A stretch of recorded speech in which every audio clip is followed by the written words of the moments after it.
Terima kasih Ismail. Alih ke lokasi, saya rasa saya tak ikut trend dekat meja sekarang ni. Ini meja bulat dan meja bersilau. Kerana kita akan beri tumpuan dan suluhan yang sepatutnya kepada topik-topik dan perbincangan yang selanjutnya. Bersama dengan tetamu kita, sudah pasti Prof. Dr. Siva. Terima kasih kerana sudi bersama kami kembali dalam studio kita di RTM. Terima kasih. Sungguh menarik kalau kita lihat pertemuan-pertemuan kali ini di mana pertemuan 4 penjuru sudah menjadi kebiasaan.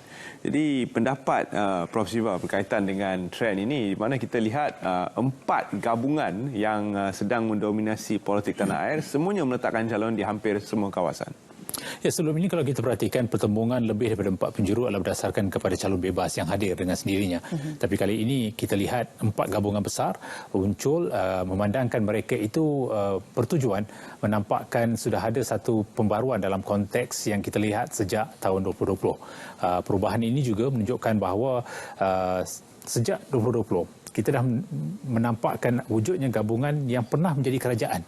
Kalau kita lihat kepada Barisan Nasional, masih sebelum pembubaran, mereka lah yang telah membentuk kerajaan campuran dengan Perikatan Nasional. Yang keduanya, Perikatan Nasional sejak tahun 2020 sampailah ke Ogos 21 melihat Tan Sri Muhyiddin Yassin mengetuai gabungan tersebut. Yang ketiga, kalau kita lihat kepada Pakatan Harapan, juga diketuai oleh seorang yang pernah berada dalam kerajaan, Datuk Seri Anwar Ibrahim, sewaktu beliau menjadi Timbalan Perdana Menteri, dan GTA diketuai oleh Tun Dr. Mahathir sendiri yang pernah menjadi Perdana Menteri 2 kali. Bermakna keempat-empat ni faham bagaimana untuk mencatur, bagaimana untuk melakukan strategi politik dalam konteks negara kita, dan saya percaya dengan pilihan yang diberikan yang semakin membesar, pengundi juga sudah membesar.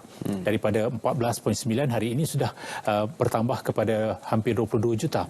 Mereka juga nampak pilihan yang diberikan itu tidak terikat kepada 2 gabungan yang pernah kita lihat pada PRU ke-14. Hari ini dengan bertambahnya gabungan, mereka juga boleh memerhati, menghalusi, meneliti sejauh manakah gabungan ini boleh memberikan tawaran dan juga formula baru jika perlu dalam suasana bila kita berhadapan dengan keadaan tidak stabil, tidak menentu yang sudah berpanjangan untuk sekian lamanya. Prof. Siva, sering juga kita dengarkan kebelakangan ini tentang calon parachute ataupun calon yang daripada kawasan lain dibawakan kepada kawasan parlimen seterusnya. Ini menimbulkan persoalan apakah boleh menangkap hati pengundi yang akan berfikir adakah akan memilih parti ataupun memilih calon. Kalau kita perhatikan, ada 3 perkara yang perlu kita nilai. Calon, parti, isu. Pada PRU ke-14, isu mendominasi. Kini ramai yang meletakkan calon sebagai keutamaan kerana merasakan bahawa calon itu boleh membawa kepada perubahan. Calon itu merupakan figura ataupun tokoh yang boleh menampakkan perubahan ke atas kawasan yang dibawa. Kalau kita lihat kepada beberapa kajian yang telah dilakukan, masing-masing menunjukkan seolah-olah calon itu penting.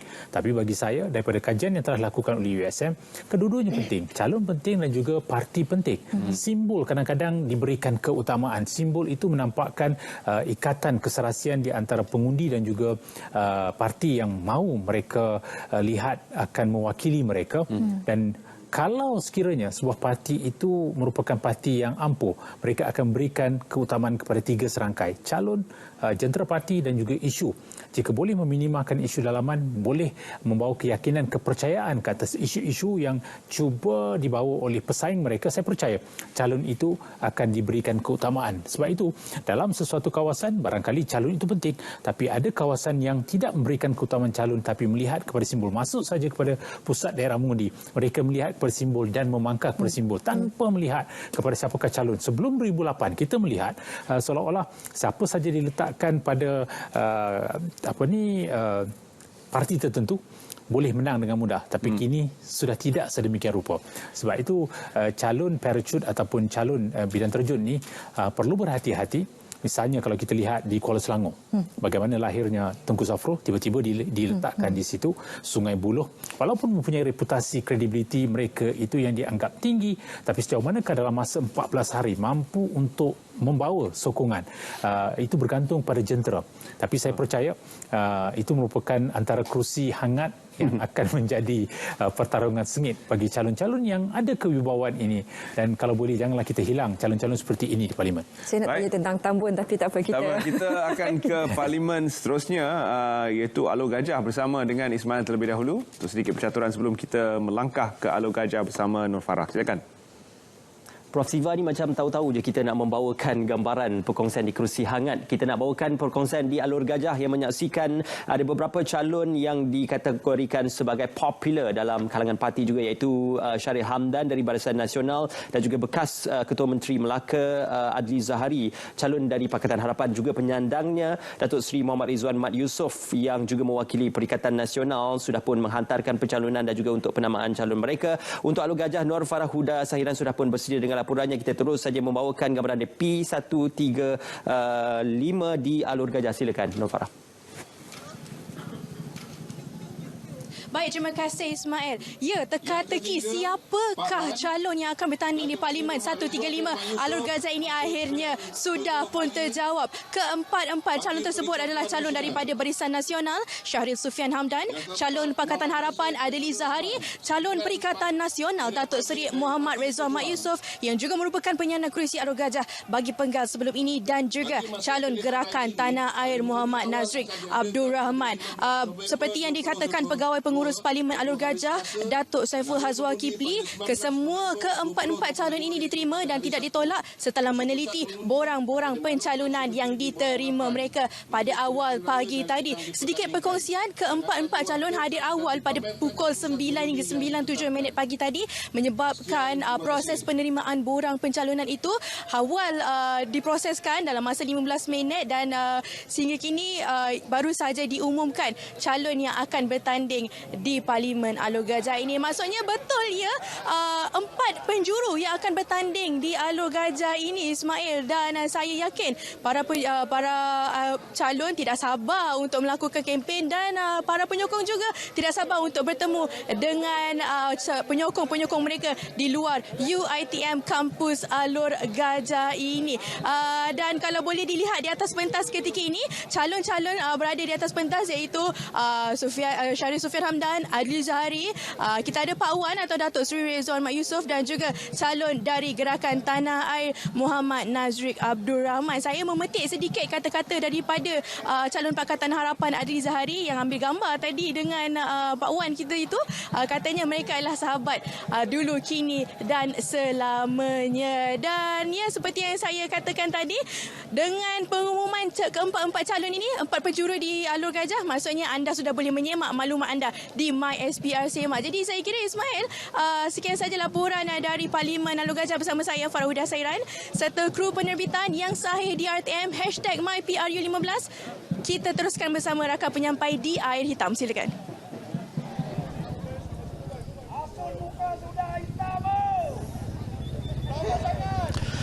Baik, terima kasih Farah Huda, dan sekarang ini kita akan menyaksikan pengumuman calon bagi Parlimen P148 Air Hitam yang akan diumumkan oleh Pegawai Pengurus Pilihan Raya P148 Air Hitam Tuan Haji Nur Faiz Jamil. Silakan. Bismillahirrahmanirrahim.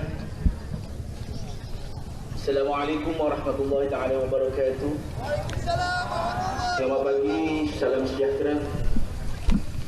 Sebagai pegawai pengurus, saya bagi pihak Suruhanjaya Pilihan Raya memaklumkan bahawa Suruhanjaya Pilihan Raya telah menerima kertas penamaan daripada 3 orang calon untuk bertanding bagi pemilihan ke Dewan Rakyat bagi bahagian Pilihan Raya Parlimen P148 Air Hitam.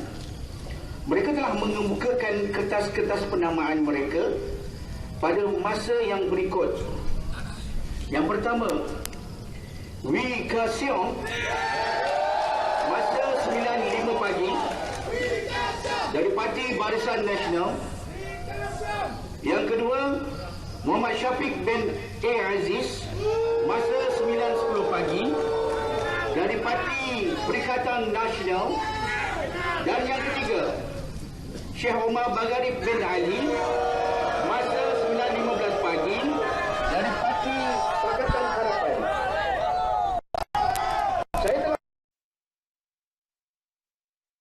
Dan setelah selesai disemak, saya berpuas hati tiada calon yang ditolak kertas penamaannya. Dengan ini, saya mengumumkan bahawa calon-calon yang disahkan bertanding dalam bahagian Pilihan Raya Parlimen P148 Air Hitam adalah seperti yang berikut mengikut susunan di borang 9. Yang pertama, Wee Ka Siong dari Parti Barisan Nasional. Yang kedua, Sheikh Omar dari Parti Pakatan Harapan. Dan yang ketiga, Syafiq Aziz dari Parti Perikatan Nasional. Bagi maksud Pilihan Raya ini, hari mengundi awal akan diadakan pada 15 hari bulan 11 tahun 2022 dan hari mengundi pada 19 bulan 11 2022. Pusat-pusat mengundi akan dimaklumkan melalui borang 8, iaitu notis pilihan raya yang dipertandingkan, yang akan diwartakan dan dipamerkan di pusat mengundi yang telah ditetapkan. Sekian untuk makluman. Terima kasih. Okey, baik, itu tadi pengumuman calon bagi P148 Air Hitam yang menyaksikan pertembungan 3 penjuru antara Barisan Nasional yang diwakili penyandangnya Datuk Seri Dr. Wee Ka Siong yang akan menentang calon daripada Perikatan Nasional iaitu Muhammad Syafiq Aziz dan juga daripada Pakatan Harapan Sheikh Omar Bagharib Ali. Jadi mereka di sini ada 61,041 pengundi yang akan buat pengundian pada 15 November untuk undi awal dan juga 19 November pada undi akhir nanti. Jadi sajalah saya. Okey, terima kasih sahabat penyampai kita membawakan gambaran di air hitam. Sudah pastinya kita menyaksikan 3 penjuru yang diumumkan ini adalah Perikatan Nasional, Pakatan Harapan dan juga Barisan Nasional. Datuk Seri Dr. Wee Ka Siong merupakan penyandang bagi kerusi air hitam dengan majoriti pada pilihan raya yang lalu hanya dengan 303 undi. Yang menariknya untuk PRU ke-15 pada kali ini, Pakatan Harapan ataupun diwakili oleh DAP meletakkan calon Melayu iaitu Sheikh Omar Bagharib Ali yang juga merupakan bekas ahli Dewan Undangan Negeri. Jadi ini mungkin strategi yang akan dimainkan oleh Pakatan Harapan untuk melihat bagaimanakah peletakan calon yang berbeza itu akan dapat menghasilkan mungkin perspektif dan juga strategi yang berbeza untuk Pakatan Harapan ataupun ketiga-tiga parti yang bertanding. Kita boleh teruskan perbincangan bersama dengan tetamu kita, Prof. Dr. Siva Murugan Pandian dan juga bersama dengan Terence Zanzalia. Silakan. Ismail, calon atau parti itu yang kita sedang bincangkan pada ketika ini, di mana pada pilihan raya kali ini, Prof, kita dapat melihat calon-calon yang bertukar parti ataupun calon yang bertanding di bawah logo parti yang lain untuk sebab-sebab tertentu. Sebagai contoh tadi kita melihat Wan Ahmad Faizal walaupun adalah mewakili Perikatan Nasional namun akan menggunakan logo PAS untuk bertanding. Jadi adakah isu-isu seperti ini boleh bertindak sebagai menyokong ataupun menghalang kemajuan seseorang calon itu di dalam kawasan-kawasan tertentu? Dan kalau kita perhatikan apa yang berlaku di Pantai Timur khususnya di Kelantan dan Terengganu, penggunaan simbol bulan itu sudah membesar, sudah dominasi di situ dan bermakna penggunaan itu diterima ramai. Mungkin di situ calon kurang penting, yang diberikan keutamaan adalah pada penyatuan berdasarkan kepada parti. Jika dibawa ke tempat lain di kawasan Pantai Barat, saya rasa sukar untuk dilakukan pendirian sedemikian rupa. Sama juga kalau kita lihat PAS bertanding atas 2 logo. Cuma di Kelantan dan Terengganu menggunakan logo PAS, di kawasan lain menggunakan logo Perikatan Nasional. Apakah ini merupakan strategi yang untuk disesuaikan kepada Akta Larangan Lompat Parti yang mana kemudiannya akan berlaku pencaturan penjajaran dan di situ apakah PAS juga mahu menjadi kingmaker kemudian. Jadi bagi saya parti atau calon banyak bergantung kepada kawasan yang mahu kita nilai. Ada kawasan yang akan memberikan keutamaan kepada soal calon, ada kawasan khususnya di luar bandar akan melihat kepada parti. Sebab itu tumpuan banyak kepada calon-calon di kawasan bandar yang melihat kepada penerimaan pengundi atas pagar khususnya untuk mengelak daripada berlakunya undi protes, untuk mengelak daripada calon yang dianggap tidak ada kewibawaan, tidak ada nilai-nilai yang sudah ditetapkan oleh seseorang pengundi. Maka saya rasakan keempat-empat gabungan akan menyesuaikan kedudukan calon ini mengikut kawasan bandar, separa bandar dan luar bandar. Dan saya percaya di kawasan luar bandar yang memainkan peranan besar adalah sejauh mana parti dapat mengeluarkan penyokong tega mereka dan memangkah mengikut simbol barang siapa saja calon yang diletakkan. Dan di kawasan seperti itu, calon bidang terjun ataupun parachute tidak mempunyai masalah. Dan tapi di kawasan di mana kawasan bandar, kalau diletakkan calon yang dianggap parachute yang tiba-tiba muncul, itu barangkali memerlukan kesungguhan dari segi jentera untuk keluar dan juga melakukan jaringan dengan pengundi supaya menterjemahkan sokongan mereka kepada calon yang telah dipilih. Prof Siva juga kita dapat lihat sekarang banyak sebenarnya calon-calon muda yang diletakkan walaupun di kawasan-kawasan yang stronghold, calon incumbent yang dah 3-4 penggal. Apakah ini satu langkah yang berani dan untuk percaturan itu dibuat berlawan dengan seorang tokoh ataupun calon yang telah begitu lama memegang kawasan tersebut, diletakkan calon muda profesional, ini memberi satu lagi ruang berfikir untuk para pengundi? Saya rasakan kali ini tumpuan berlebihan diberikan kepada pengundi yang sudah meningkat hampir 6 juta dan sebilangan besarnya adalah pengundi muda yang berada di bawah umur 39 tahun. Jadi apakah pemilihan itu dilakukan seiring dengan keperluan itu, tetapi waktu yang sama yang melahirkan polemik adalah kerap kita letakkan calon muda yang ada keupayaan, kemampuan di kawasan yang boleh mereka kalah, bukan kawasan yang boleh mereka menang. Bila berhadapan dengan pemimpin yang dianggap heavyweight ini, kita letakkan lightweight. Jadi seolah-olah biar mereka mendapat pengalaman. Dan saya rasakan perancangan seperti itu harus diubah oleh parti. Kita sudah melangkau kepada kedudukan di mana kita nak melihat pemimpin muda ke arah hadapan.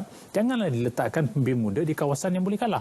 Harus diletakkan di kawasan yang bersesuaian dengan demografi, geografi yang memungkinkan mereka menang.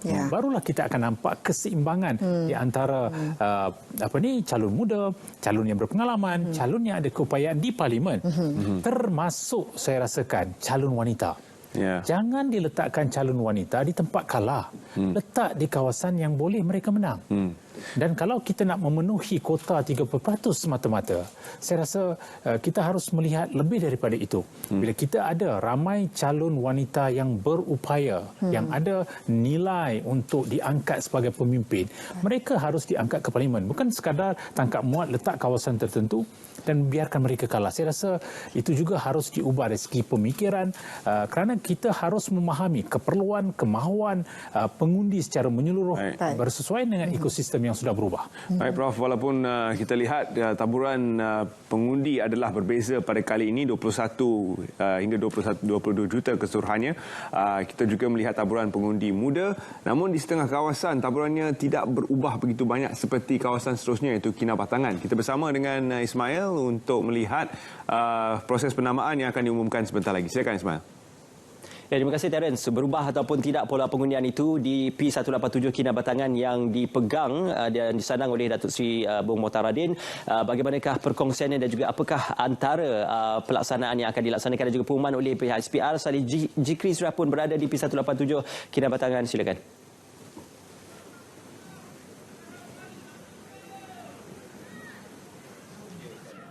Terima kasih Ismail. Dewan Sri Lama Kinabatangan siap sedia untuk pengumuman calon-calon Parlimen P187 Kinabatangan. Kita terus saja ke pentas utama bersama Pegawai Pengurus Pilihan Raya Umum ke-15 P187 Kinabatangan, Abdul Manap Abdul Rohin. Silakan. Bismillahirrahmanirrahim. Assalamualaikum warahmatullahi taala wabarakatuh dan salam sejahtera. Saya Abdul Manap bin Abdul Rahim, Pegawai Pengurus bagi bahagian Pilihan Raya Parlimen P187 Kinabatangan. Dengan ini memaklumkan telah menerima kertas penamaan calon daripada 2 orang calon bagi pemilihan ke Dewan Rakyat bagi bahagian Pilihan Raya Parlimen P187 Kinabatangan. Mereka telah mengemukakan kertas-kertas penamaan mereka pada masa yang berikut. Pertama, Mazliwati binti Abdul Malik, masa penyerahan pada 9.05 pagi daripada Parti Warisan. Yang kedua, Mokhtar bin Radin masa penyerahan pada 9.12 pagi daripada Barisan Nasional. Saya telah menyemak kertas-kertas penamaan tersebut dan setelah selesai disemak, saya berpuas hati memutuskan tiada calon yang ditolak kertas penamaannya. Dengan ini saya mengumumkan calon-calon yang disahkan bertanding dalam bahagian pilihan raya P187 Kinabatangan adalah seperti yang berikut. Yang pertama, Mazliwati binti Abdul Malik daripada Parti Warisan. Yang kedua, Mokhtar bin Radin daripada Barisan Nasional. Bagi maksud pilihan raya ini, hari mengundi awal akan diadakan pada 15 November 2022 bersamaan dengan hari Selasa dan hari mengundi pada 19 November 2022 bersamaan dengan hari Sabtu. Pusat-pusat mengundi akan dimaklumkan seperti di borang 8. Notis pilihan raya yang dipertandingkan yang akan diwartakan dan dipamerkan di pusat mengundi yang ditetapkan. Sekian dan terima kasih. Baik, itu dia pengumuman calon-calon bertanding bagi PRU 15 Parlimen P187 Kinabatangan. Ketua UMNO Sabah Datuk Seri Dr. Bong Motaradin, Wakil Barisan Nasional bertembung dengan calon dari Parti Warisan Mazliwati Abdul Malik, pertembungan 1 lawan 1 pilihan raya umum ke-15 Parlimen P187 Kinabatangan. Setakat ini dahulu perkembangan yang sebabkan dari Pusat Penamaan Calon P187 Kinabatangan Sali Cikri yang sahih di RTM MyPRU 15. Kembali bersama Ismail, silakan.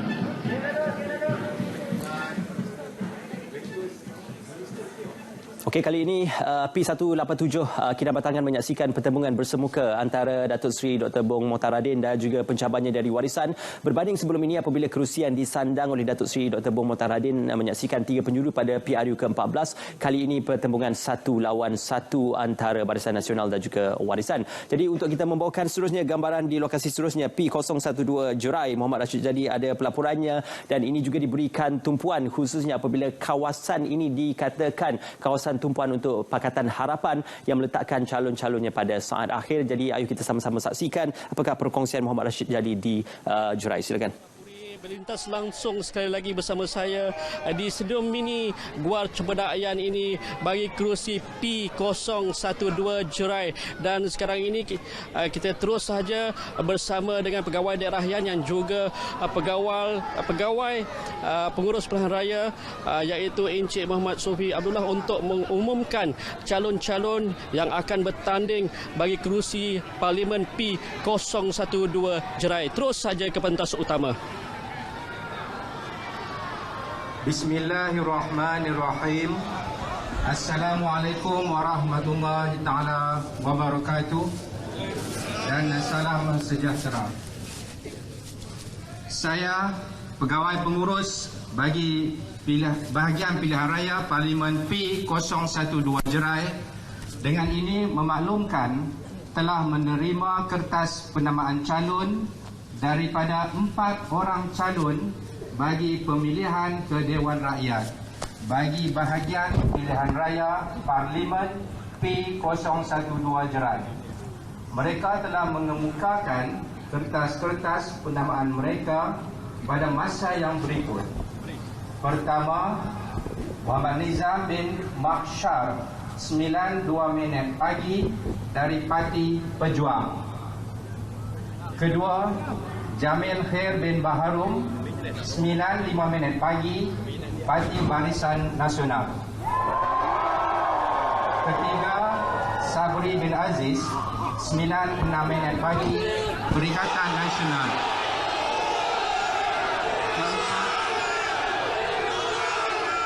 Zul Hazmi bin Sharif 9:08 pagi daripada Parti Pakatan Harapan.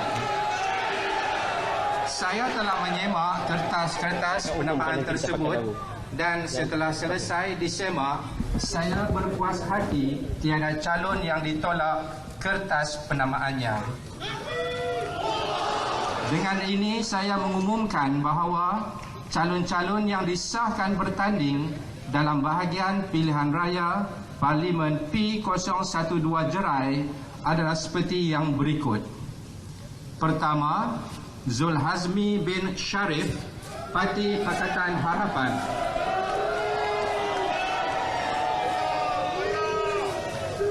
Kedua, Datuk Seri Dr. Jamil Khair Baharum, Parti Barisan Nasional.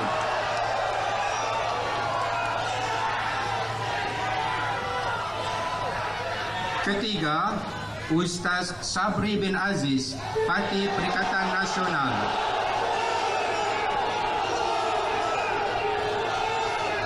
Keempat, Datuk Nizam Mahsyar, Parti Pejuang.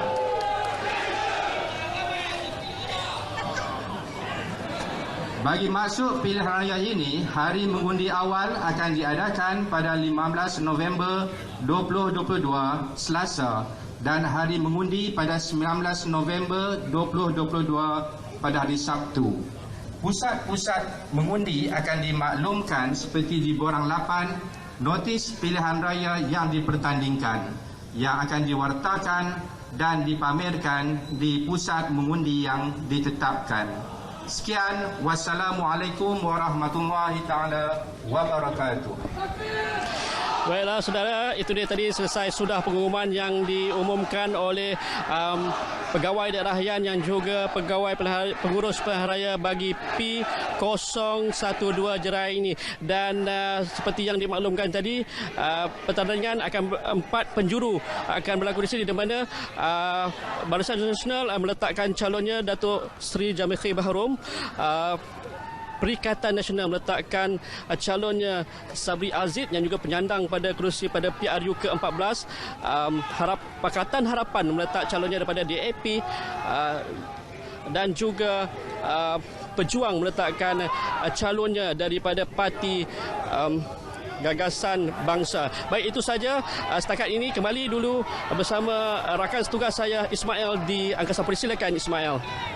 Ya, terima kasih Rashid Jali untuk perkongsian dari P012 Jerai, dan sekali lagi Ustaz Sabri yang dahulunya pada PRU ke-14 mewakili PAS ataupun Parti Islam se-Malaysia, kali ini mewakili Perikatan Nasional untuk sekali lagi bertemu dengan Datuk Seri Jamil Khair Baharum di Barisan Nasional yang ditewaskan oleh Ustaz Sabri pada PRU ke-14 yang lalu. Kali ini pertembungannya adalah 4 calon yang akan mempertaruhkan nasib mereka untuk PRU ke-15. Seterusnya kita nak ke Pagoh bersama dengan Erwin Zaid yang akan membawakan gambarannya, kerana kalau kita lihatkan difahamkan ada 3 calon yang sudah pun meletakkan pencalonan masing-masing. Antaranya sudah pastilah di Pagoh penyandang utamanya iaitu Yang Berhormat Tan Sri Muhyiddin Yassin yang juga merupakan Presiden bagi Bersatu dan juga pengurusi bagi Perikatan Nasional, dan juga akan ditandingi oleh 2 calon yang lain daripada Barisan Nasional dan juga dari Pakatan Harapan. Jadi apakah yang akan dikemaskini di Pagoh? Untuk sama-sama kita kongsikan bersama dengan sahabat penyampai kita Erwin Zaid untuk membawakan perkembangan dari Pagoh. Apa yang boleh kita bawakan bersama dengan anda pada ketika ini adalah berkenaan tentang info-info penting berkenaan PRU ke-15. Jadi boleh kita kongsikan bersama dengan anda pada ketika ini apa yang kita nak bawakan bersama dengan anda. Kalau difahamkan dan juga dikongsikan tadi adalah lebih kurang 21 juta pengundi dan juga pemilih berdaftar yang akan mengundi untuk PRU ke-15 dengan pertambahan sebanyak 1.2 juta untuk lebih kurang pengundi muda 18 hingga 20 tahun dan juga lebih kurang 5.2% bagi pengundi baru yang berdaftar secara automatik untuk PRU ke-15 pada kali ini.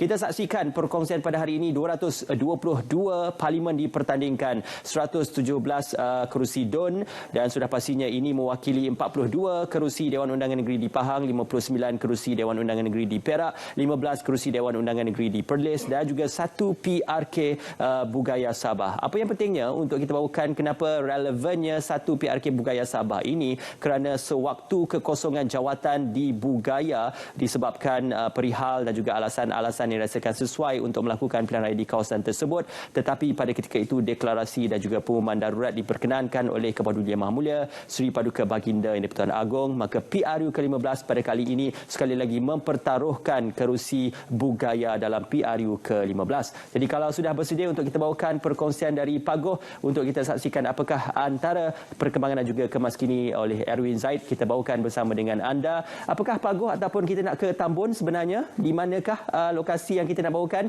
Di Tambun. Okey, maka kita sudah mendapat isyarat di Tambun untuk kita bawakan. Ini satu lokasi yang penting juga kerana Datuk Seri Anwar Ibrahim dan juga Datuk Seri Faisal Azumu akan bersemuka di kerusi Tambun. Silakan.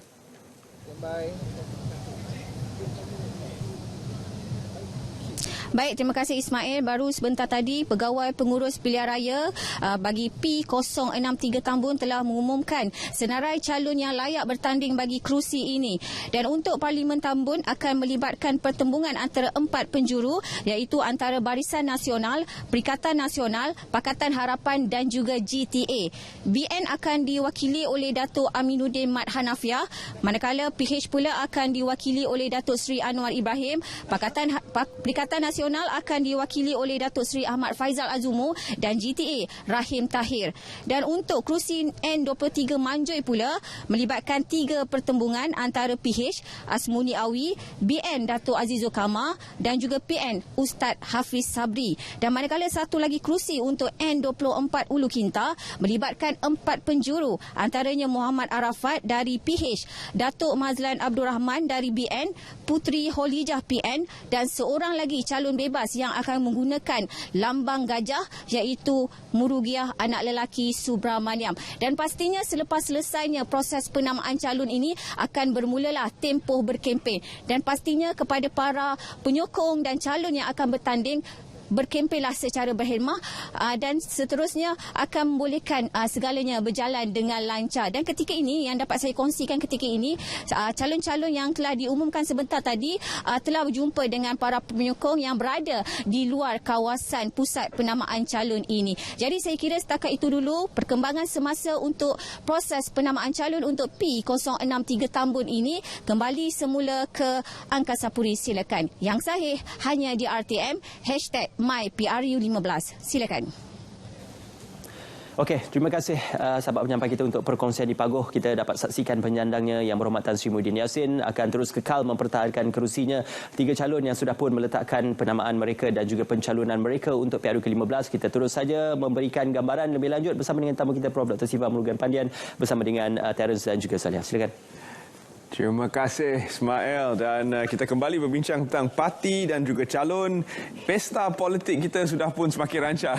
Prof, ada sampai 8 calon bertanding dan ada sampai kita pun tidak kenal calonnya kerana tidak ada sumbangan kepada kawasan itu, adalah merupakan calon payung terjun seperti kata Leha tadi.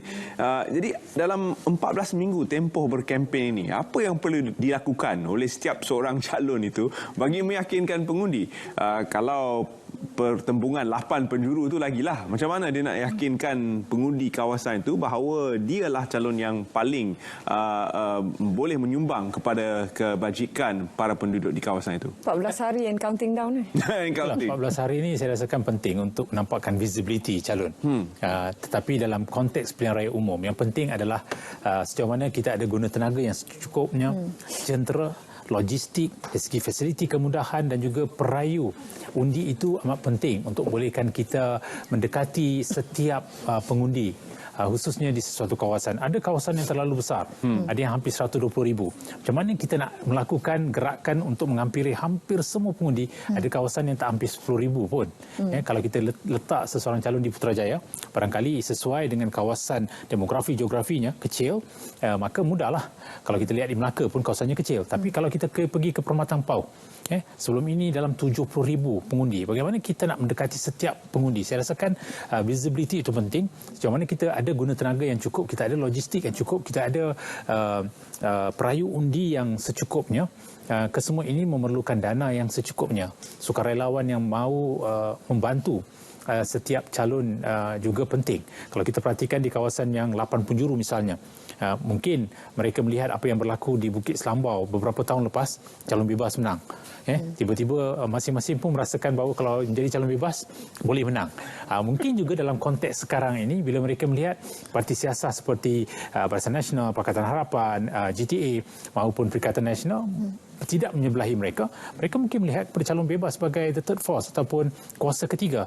Tapi dalam pilihan raya umum jarang berlaku. Kalau berlaku pun saya rasa di sesuatu kawasan yang mungkin melihat pengundi di situ ada informasi yang secukupnya yang mahukan perubahan dari segi calon. Yang dirasakan calon itu lebih diutamakan daripada parti-parti yang ada calon-calon lain. Itu boleh berlaku. Jadi bagi saya tidak memeranjatkan adanya pertembungan sampai 8 penjuru. Ada yang dijangka sampai 10 orang akan bertanding. Juga kita nanti berapa orang di kerusi Parlimen Batu. Personalitinya menarik dinilai. Mengapakah tumpuan kepada Batu? Begitu juga Gombak misalnya. Kenapa tumpuan kawasan-kawasan ini di samping adanya calon-calon yang dianggap heavyweight? Kehadiran calon lain, adakah mereka meraihkan proses pendemokrasian, kebebasan yang diberikan, hak yang membolehkan mereka bertanding, dan apakah mereka ini sebenarnya merasakan mereka mahu dilihat sebagai salah seorang tokoh yang boleh memberikan khidmat? Tapi bagi saya yang penting, mana-mana calon sekalipun, utamakan khidmat, bukan semata-mata penjenamaan ataupun pemasaran berdasarkan kepada personaliti, tapi sejauh mana mereka mampu untuk merapatkan jurang-jurang yang sudah mewujud dalam masyarakat. Pemimpin perlu ada nilai tertentu. Pemimpin harus bertanggapan bahawa kedudukan mereka bukan satu anugerah tapi satu tanggungjawab yang perlu dipikul, perlu dilaksanakan dengan sebaik mungkin. Batu juga tempat di mana penyandangnya adalah merupakan penyandang yang bertanding di bawah kerusi bebas. Dan selepas itu baru bertukar kepada memilih parti. Jadi mungkinkah senario itu berlaku? Bila menang parti A, kemudian menjadi parti B, ataupun bila menang menjadi independen ataupun calon bebas, namun kemudian memilih untuk bertukar parti. Dan adakah ini memberi impak kepada mandat yang diberikan oleh rakyat tadi? Dengan pengenalan akta larangan pindah parti yang sudah pun diwartakan, seseorang calon bebas jika memilih untuk berpindah parti harus mengusungkan kerusi itu. Bermakna sudah tidak boleh melakukannya. Seorang calon bebas tidak ada kelonggaran untuk berpindah parti selepas menang. Sebaik saja selepas PRU ke-15. Bermakna kalau dia nak bertanding sebelum ini, dia sudah harus bertanding di bawah mana-mana parti. Kalau itu dilakukan, kursi itu harus dikosongkan mengikut apa yang sudah dipinda di dalam akta larangan pindah parti. Jadi calon bebas tidak ada kelonggaran seperti itu sebagaimana yang dinikmati sebelum ini oleh Prabha. Prabha Karen dari calon bebas kemudian berpindah kepada PKR dan sudah pun menang di dalam jawatan parti dan kini menjadi penjandang dan akan bertanding sekali lagi. Jadi bagi saya dalam konteks PRU ke-15, saya harap calon-calon juga tahu keterbatasan, limitasi, apa yang boleh lakukan, apa yang tidak boleh lakukan, supaya jangan pula nanti kemudian mengosongkan kerusi tanpa mengetahui itu boleh membawa kepada pilihan raya kecil. Nampaknya kita mungkin akan ada YB daripada Parti Payung. Okey, kalau kami tidak tanyakan ini kepada Prof, mungkin seolah-olahnya macam menidakkan ataupun tidak menghiraukan elephant in the room lah, kalau kita boleh guna terma tersebut. Calon atau parti, sekiranya seorang calon itu telah pun berkhidmat 3 penggal, 4 penggal, memang terkenal dengan kedudukan beliau, tapi tidak disenaraikan, dan kemudian berasa barangkali okey, saya akan pergi ke bawah parti yang lain.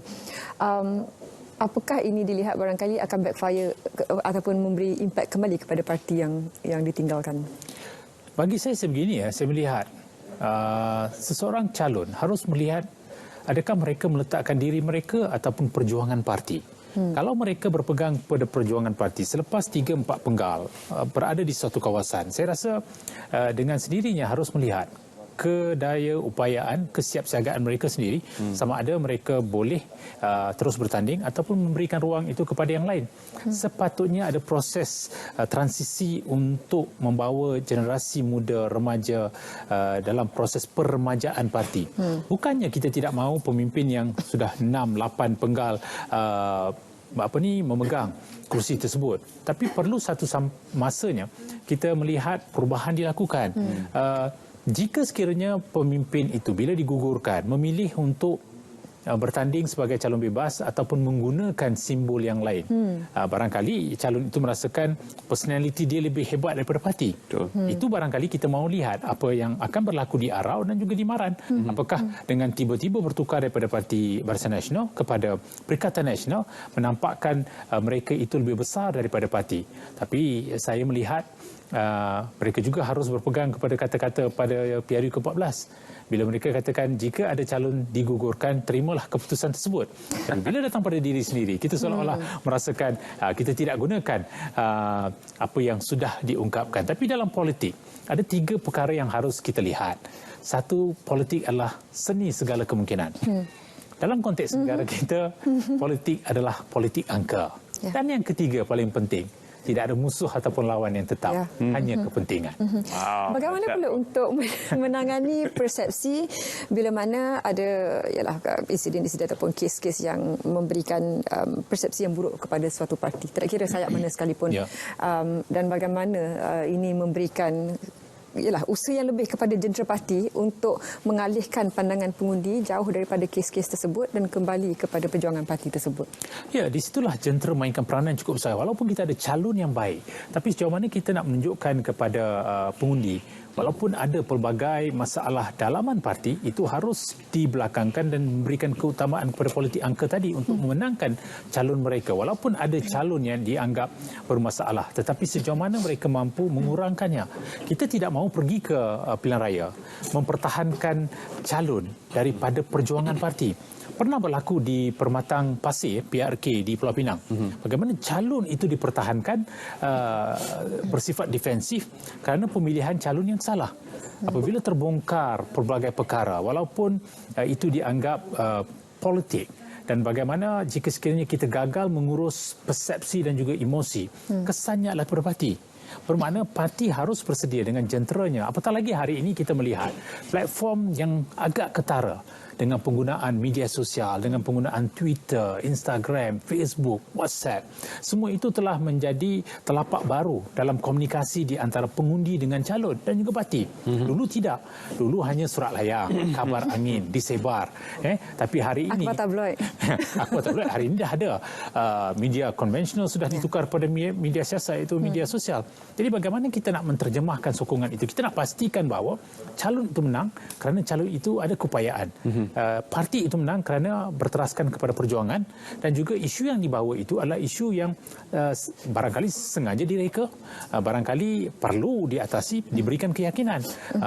Ada sekelompok pengundi yang tak kisah, pengundi tega ni letak siapa pun dia akan terus pangkah parti. Pengundi yang satu lagi kelompok yang kita gelar sebagai atas pagar. Di sinilah yang mereka lihat apakah calon itu penting ataupun parti itu penting. Mereka akan menunggu sampai ke tahap 48 jam terakhir dalam menentukan pengundian mereka. Mana-mana konstitusi selalunya ada 35% yang menyokong parti A dan 35% menyokong parti B. Baki 30% itu menjadi atas pagar yang boleh menjadi penentu. Tapi yang baru dalam konteks sekarang ini dah ada 4 gabungan. Dulu 2. Bila 4 dia berpecah. Jadi kita bukan saja melihat kepada calon parti isu, kita juga melihat konflik interetnik, konflik intraetnik yang juga boleh mempengaruhi sokongan. Sebab itu tadi bila Ismail katakan calon di Jerai misalnya, diletakkan calon beretnikkan Cina, di air hitam. Bagaimana diletakkan calon itu, mungkin terasnya adalah soal etnik. Apakah akan ada kecenderungan untuk mengundi berdasarkan bukan lagi calon dan juga parti, tapi soal etnik, yang saya rasakan juga harus dinilai di dalam pilihan raya akan datang. Baik, kita juga akan melihat bagaimana calon-calon ini membuat pengimbangan antara topik-topik yang berkaitan dengan topik setempat, iaitu isu-isu masyarakat ataupun isu nasional. Yang mana yang perlu diutamakan. Sebentar lagi kita akan sambung perbincangan kita. Kita kembali bersama dengan Ismail untuk ke lokasi penamaan calon yang seterusnya. Silakan. Tepat sekali, Terence, kita akan membawakan gambaran di Kuala Terengganu P036 yang mana sebelum ini penyandangnya dari Parti Islam Se-Malaysia PAS, Haji Amzad Hashim, dengan majoriti lebih kurang 14,000 undi untuk majoriti itu tersebut. Bagaimanakah perjalanan dan juga apakah yang akan dilaporkan di Kuala Terengganu pada ketika ini? Kita akan terus saja mendapatkan perkongsiannya untuk kawasan Parlimen Kuala Terengganu. Terus saja kita memberikan laporannya. Masa 9.05 pagi dari Parti Pakatan Harapan. Yang kedua, Muhammad Abu Bakar bin Muda. Masa jam 9.07 pagi dari Parti Pejuang. Yang ketiga, Ahmad Amzad bin Muhammad alias Hashim. Masa 9.13 pagi dari Parti Islam Se-Malaysia PAS. Keempat, Muhammad Zubair bin Embung, masa 9.19 pagi daripada Barisan Nasional.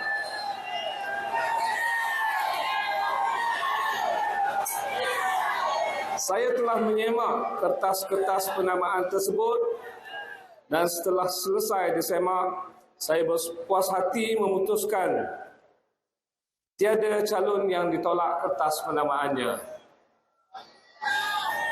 Dengan ini saya mengumumkan calon-calon yang disahkan bertanding dalam bahagian pilihan raya Parlimen P036 Kuala Terengganu adalah seperti yang berikut mengikut susunan dalam borang contoh kertas undi. Pertama, Muhammad Abu Bakar bin Muda, Parti Pejuang. Kedua, Datuk Cikgu Zubair, Barisan Nasional. Ketiga, Datuk Raja Bahrain, Pakatan Harapan. Dan keempat, Datuk Haji Amzad Hashim dari Parti Islam Malaysia PAS.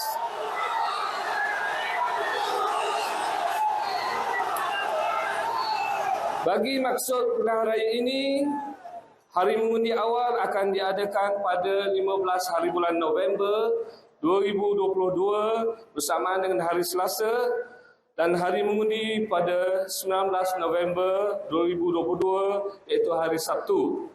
Pusat-pusat mengundi akan dimaklumkan seperti di borang 8 notis pilihan raya yang dipertandingkan yang akan diwartakan dan dipamerkan di pusat mengundi yang ditetapkan. Sekian, Assalamualaikum warahmatullahi wabarakatuh. Terima kasih. Itu dia pengumuman Suruhanjaya Pilihan Raya untuk P036 di kerusi Kuala Terengganu. Tuan Haji Amzad Hashim ataupun Datuk Amzad Hashim masih lagi mengekalkan pencalonannya untuk mengekalkan kerusi yang disandangnya pada pilihan raya umum ke-14 lalu dengan jumlah majoriti lebih kurang 14,000 menewaskan calon Barisan Nasional dan juga seorang lagi calon lain. Seterusnya kita nak ke Bera untuk kita membawakan gambaran di Parlimen Bera. Nur Farhana Azwani ada laporannya untuk kita membawakan apakah sudah ada kemajuan kini daripada pihak SPR di kerusi Bera. Silakan. Baik, terima kasih Ismail. Sesi pencalonan di Parlimen P090 Bera telah pun selesai dan sekarang ini akan diumumkan calon yang akan dan yang layak bertanding oleh Pegawai Pengurus Pilihan Raya P090 Bera, Datuk Zaman Azam Muhammad Salim. Jadi sama-sama kita saksikan. Silakan. Saya Pegawai Pengurus bagi bahagian Pilihan Raya Parlimen P090 Bera dengan ini memaklumkan telah menerima kertas penamaan calon daripada 3 orang calon bagi pemilihan ke Dewan Rakyat bagi pilihan raya Parlimen P090 Bera. Mereka telah mengemukakan kertas-kertas penamaan mereka pada masa yang berikut mengikut masa penyerahan kertas penamaan. Yang pertama, Asmawi bin Harun, masa 9.03 pagi daripada Parti Perikatan Nasional. Yang kedua, Datuk Seri Ismail Sabri bin Yaakob, masa 9.08 pagi daripada Parti Barisan Nasional. Yang ketiga, Encik Abbas bin Awang, masa 9.13 pagi daripada Parti Pakatan Harapan. Saya telah menyemak kertas-kertas penamaan tersebut dan setelah selesai disemak, saya berpuas hati memutuskan tiada calon yang ditolak kertas penamaannya. Dengan ini, saya mengumumkan calon-calon yang disahkan bertanding dalam bahagian pilihan raya Parlimen P090 Bera adalah seperti yang berikut mengikut susunan dalam borang contoh kertas undi. Yang pertama, Datuk Asmawi, Parti Perikatan Nasional. Yang kedua, Datuk Seri Ismail Sabri bin Yaakob, Parti Barisan Nasional. Yang ketiga, Haji Abbas bin Awang, Parti Pakatan Harapan. bagi masuk pilihan raya ini, hari mengundi awal akan diadakan pada 15 November 2022 pada hari Selasa dan hari mengundi pada 19 November 2022 pada hari Sabtu. Pusat-pusat mengundi akan dimaklumkan seperti di Borong 8 mengikut notis pilihan raya yang dipertandingkan yang akan diwartakan dan dipamerkan di pusat mengundi yang ditetapkan.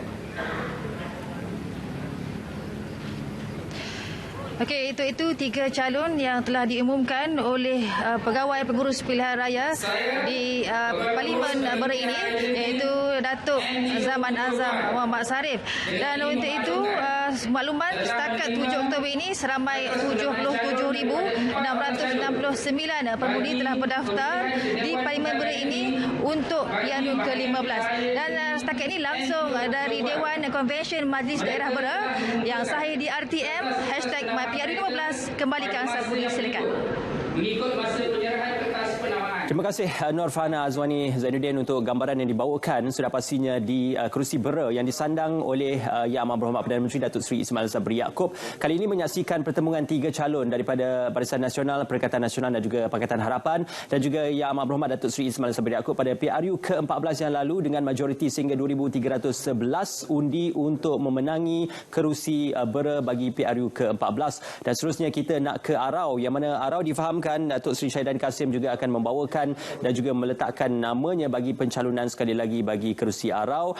Kita juga menyaksikan bagaimana Barisan Nasional meletakkan Datuk Rozabil Abdul Rahman menggantikan Datuk Seri Syahidan Kasim untuk Barisan Nasional, dan juga untuk Pakatan Harapan Fatin Emelina Fazli dari PKL mewakili Pakatan Harapan untuk kerusi Arau. Kita akan memberikan gambaran dan juga kemas kini bersama dengan pelapor-pelapor dari lokasi-lokasi selepas ini.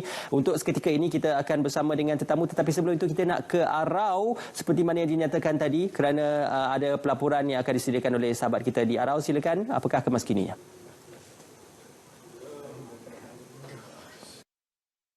Nur Hashimah, Parti Perikatan Nasional. Yang ketiga, Assalamualaikum warahmatullahi wabarakatuh. Saya, Pegawai Pengurus Bahagian Pilihan Raya Parlimen P003 Arau, dengan ini memaklumkan telah menerima kertas penamaan calon daripada 3 orang calon bagi pemilihan ke Dewan Rakyat bagi Bahagian Pilihan Raya Parlimen P003 Arau. Mereka telah mengemukakan kertas-kertas penamaan pada masa yang seperti berikut. Fatin Amalina binti Fazli, 9.10 pagi, Pakatan Harapan. Rozabil alias Roza Mujib bin Abdul Rahman, 9.13 pagi, Barisan Nasional. Syahidan bin Kasim, 9.15 pagi, Perikatan Nasional. Saya telah menyemak kertas-kertas penamaan tersebut dan setelah selesai disemak, saya berpuas hati memutuskan tiada calon yang ditolak kertas penamaannya.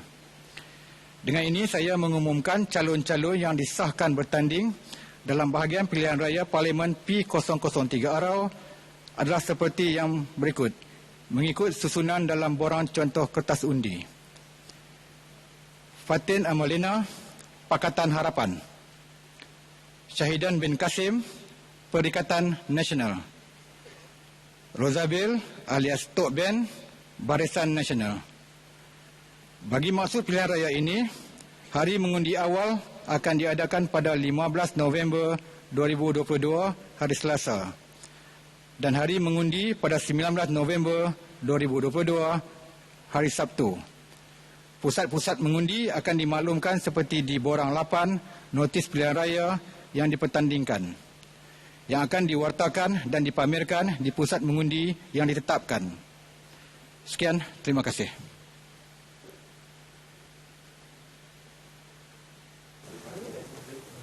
Okey, itu dia seperti yang disebutkan tadi untuk kerusi Parlimen Arau dilaporkan oleh Tuan Malik Hassan yang sudah pastinya mempertaruhkan dan juga mempertandingkan 3 calon dari Barisan Nasional, Pakatan Harapan dan juga Perikatan Nasional. Kali ini Datuk Seri Shahdan Kasim bertanding di bawah tiket Perikatan Nasional dan juga untuk Barisan Nasional meletakkan Datuk Rozabil bagi mewakili Barisan Nasional. Seterusnya kita berikan tumpuan kepada juga dianggap sebagai kerusi panas di Gombak yang mana mempertaruhkan seorang bekas Menteri Besar Selangor dan juga seorang yang masih lagi memegang perjawatan Menteri Besar Selangor iaitu Datuk Amiruddin Syari dan juga Datuk Seri Azmin Ali. Apakah kemas kini di Gombak pada ketika ini? Kita bersama dengan sahabat penyampai kita di sana. Silakan.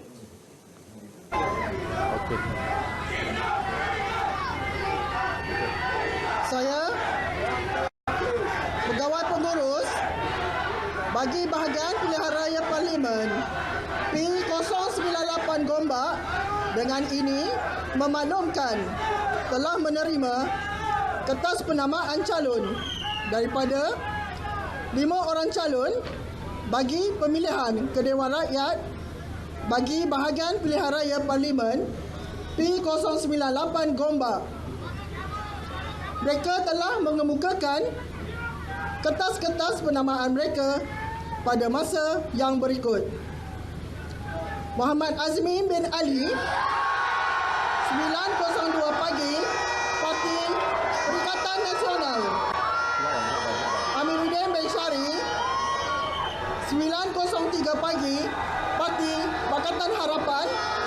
Megat Zulkarnain bin Omardin 9.05 pagi, Parti Barisan Nasional. Aziz Kamaluddin bin Haji Muhammad Tahir 9.07 pagi, Parti Pejuang Tanah Air. Zulkifli bin Ahmad 9.09 pagi, Parti Bebas. Saya telah menyemak kertas-kertas penamaan tersebut dan setelah selesai disemak, saya berpuas hati memutuskan tiada calon yang ditolak kertas penamaannya. Dengan ini, saya mengumumkan calon-calon yang disahkan bertanding dalam bahagian pilihan raya Parlimen P098 Gombak adalah seperti yang berikut. Datuk Seri Azmin Ali, Parti Perikatan Nasional. Amiruddin Syari, Parti Pakatan Harapan.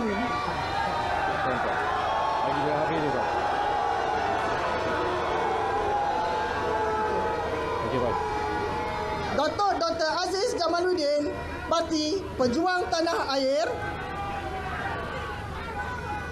IR Haji Zulkifli, Parti Bebas. Megat Zulkarnain bin Omardin, Parti Barisan Nasional.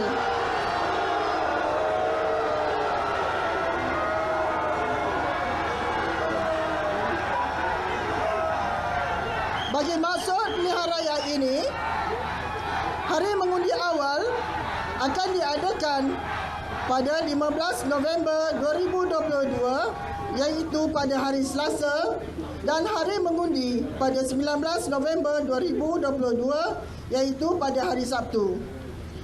Pusat-pusat mengundi akan dimaklumkan seperti di Borambi, notis pilihan raya yang dipertandingkan yang akan diwartakan dan dipamerkan di pusat mengundi yang ditetapkan. Sekian dimaklumkan. Terima kasih.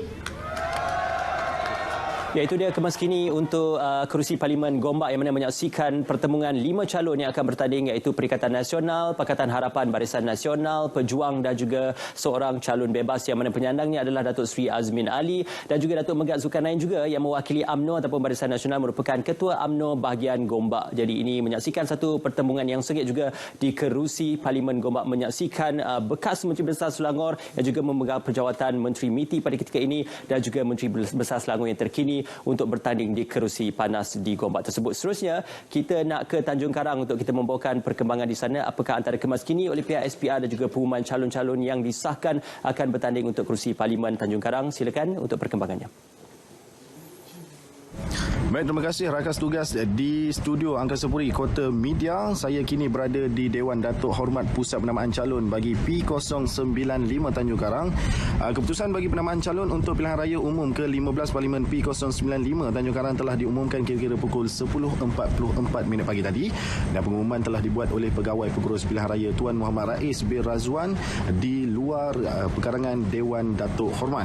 PRU 15 P095 Tanjung Karang menyaksikan pertandingan 5 penjuru antara calon Barisan Nasional, Pakatan Harapan, Gerakan Tanah Air, Perikatan Nasional dan calon daripada bebas, iaitu melibatkan daripada calon Barisan Nasional Datuk Habibah binti Muhammad Yusof, calon Pakatan Harapan Siti Rahayu Baharin, calon Gerakan Tanah Air Azlan Sani bin Zawawi, calon daripada Perikatan Nasional Kapten Besara Datuk Dr. Zulkafli bin Hanafi, dan calon daripada bebas pula Muhammad Rosni bin Mastul.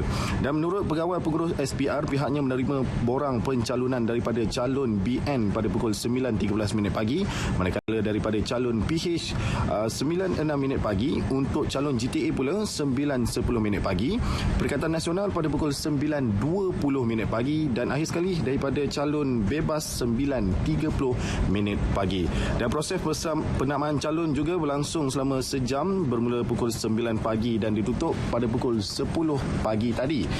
Dan jumlah keseluruhan pengundi bagi P095 Tanjung Karang yang layak memilih seramai 62,194 orang, termasuk 27 pengundi awal dan 5 pengundi tidak hadir luar negara. Pada PRU ke-14, P05 Tanjung Karang menyaksikan pertembungan 3 penjuru, iaitu antara Barisan Nasional yang diwakili sendiri oleh Tan Sri Noh Haji Omar, Kapten Besara Datuk Dr. Zulkafli dari PKR, dan Nur Azlan bin Ahmad dari Parti PAS. Tan Sri Noh Haji Omar dari Barisan Nasional menang dengan majoriti 1,970 undi dengan jumlah undi sebanyak 17,596. Saya kira sekian dulu laporan saya, Hafiz Rizwan, bagi kawasan P095 Tanjung Karang. Kita kembali kepada rakan tugas di studio Angkasa Puri Kota Media yang sahih di RTM #MyPRU15. Terima kasih untuk pelaporan bagi kerusi P095 Parlimen Tanjung Karang, yang mana menyaksikan Tan Sri Noh Omar tidak sekali lagi menerima watikah pelantikan daripada Barisan Nasional untuk mempertaruhkan dan juga mempertahankan kedudukannya dengan majoriti menangi 1,970 di kerusi Parlimen Tanjung Karang. Dan pada kali ini menyaksikan pertembungan 5 calon, iaitu Perikatan Nasional, Pakatan Harapan, Pejuang dan juga Bebas yang akan turut bertanding, termasuk juga dengan Barisan Nasional yang akan menampilkan calon yang baru. Seterusnya kita nak ke kerusi Parlimen Kuala Selangor. Ini juga kerusi yang hangat diberikan tumpuan kerana Tengku Datuk Seri Zafrul Abdul Aziz bertanding buat pertama kalinya untuk PRU ke-15 pada kali ini, dan juga sekali lagi akan bertemu pada saat akhir diumumkan oleh Pakatan Harapan, iaitu Datuk Seri Dr. Zulkifli Ahmad yang juga merupakan mantan bagi Menteri Kesihatan sebelum ini pada waktu pemerintahan Pakatan Harapan. Jadi apakah antara perkembangannya yang akan berlaku di Kuala Selangor? Jom sama-sama kita saksikan.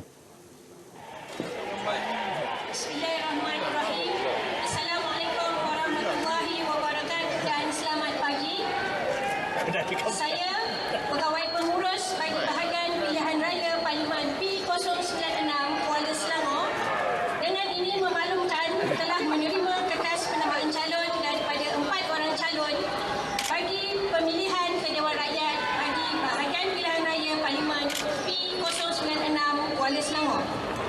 Mereka telah mengumumkan kertas-kertas penamaan mereka pada masa yang berikut. Yang pertama, Muhammad Syed bin Rosli, pukul 9.05 pagi daripada Parti Pejuang. Yang kedua, Tengku Zafrul bin Tengku Abdul Aziz, 9.09 pagi daripada Barisan Nasional. Yang ketiga, Muhammad Nur bin Muhammad Sahar, pukul 9.13 pagi daripada Perikatan Nasional. Yang keempat,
dan bagaimana isu itu gagal ditangkis, diurus dengan baik, membawa kepada kejatuhan Barisan Nasional.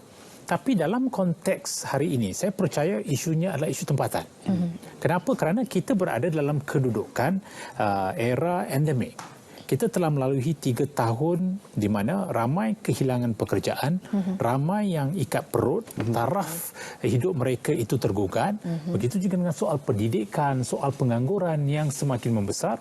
Maka sudah pasti dalam soal tempatan perlu diangkat oleh calon untuk menampakkan usaha mereka, memberikan keyakinan bahawa mereka mampu untuk menangani soal kos sara hidup di kawasan setempat, isu tentang peluang pekerjaan di kawasan setempat, isu tentang pengangguran, isu tentang pendidikan, isu tentang kemudahan fasiliti dan juga infrastruktur yang dirasakan perlu di kawasan setempat. Jika itu dapat dikembangkan, barangkali calon itu akan mampu mendapat sokongan. Jika semata-mata bergantung kepada isu nasional, saya rasakan calon itu tidak mampu ke mana-mana. Tetapi ia juga berbeza mengikut kawasan. Pengundi bandar barangkali akan melihat kepada isu nasional kerana mempunyai informasi yang sampai kepada mereka.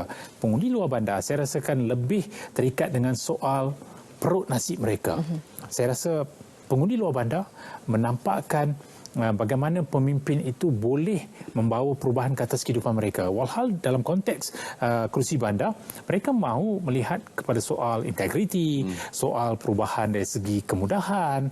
Kalau kita jadikan Pulau Pinang sekalipun sebagai contoh, yang dilihat dari segi prasarana kemudahan sudah pun diberikan oleh Barisan Nasional.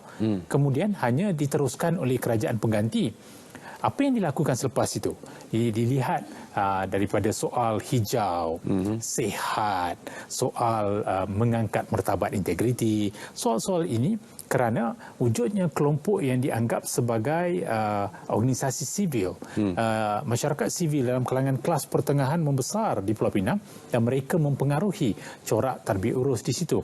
Itu berlaku di kawasan bandar. Dan di kawasan luar bandar, jika masyarakat ataupun pertubuhan organisasi ini dapat bergerak ke situ, saya rasa isu tempatan akan dapat dipertingkatkan dan itu harus diberikan keutamaan dalam konteks sekarang. Jadi mengikut kajian yang kami lakukan, isu tempatan sudah mula membesar di kawasan-kawasan yang dirasakan perlu kerana isu nasional sebesar yang kita lihat pada tahun 2018 sudah semakin terpinggir. Itu tidak bermakna soal integriti tidak penting. Itu tidak bermakna soal rasuah tidak penting. Tetapi keutamaan itu sudah berubah mengikut perubahan persekitaran sejak 3 tahun yang lepas. Ada calon yang pada saya mencuba nasib membawa isu-isu yang bertentangan dengan perlembagaan, sebagai contoh Siti Kasim di Batu dan juga parti-parti sosialis yang menengahkan agenda yang mungkin tidak selari dengan haluan negara, tetapi ada yang menyokongnya dari segi memberi mungkin pautan yang memberangsangkan di Twitter dan sebagainya, namun ia mungkin tidak diterjemahkan kepada undi. Bagaimana harus pengundi tempatan melihat kepada mesej-mesej ini dan merujuk semula kepada agenda negara, rukun negara dan sebagainya untuk melihat landasan yang sepatutnya kita ikut, namun ada calon yang cuba membawa ke landasan yang berlainan. Dan bagi saya, mana-mana calon sekalipun tidak boleh membelakangkan perlembagaan dan rukun negara. Itu asas. Kita tidak boleh melihat perlembagaan mengikut keselesaan kita dan mengenepikan berdasarkan kepada sokongan terpencil yang boleh kita perolehi. Seseorang calon itu harus mampu untuk mengangkat isu-isu kenegaraan, isu kewarganegaraan tanpa mengira batasan agama, etnik, gender, fahaman politik sekalipun. Mereka harus menampakkan budaya politik bermoral, berhemat, mempertahankan apa yang sudah kita bina selama ini. Bermakna dalam konteks ini, calon yang membawa sesuatu yang menyanggahi songsang dengan nilai yang telah kita kongsi selama ini akan dinilai. Kalau dulu pengundi barangkali bersifat emosional, hari ini saya rasakan pengundi sudah mula bersifat rasional, praktikal dengan perubahan yang telah mereka lihat. Apatah lagi, kesemua gabungan yang akan bertanding sudah dilihat dari segi pentadbiran mereka.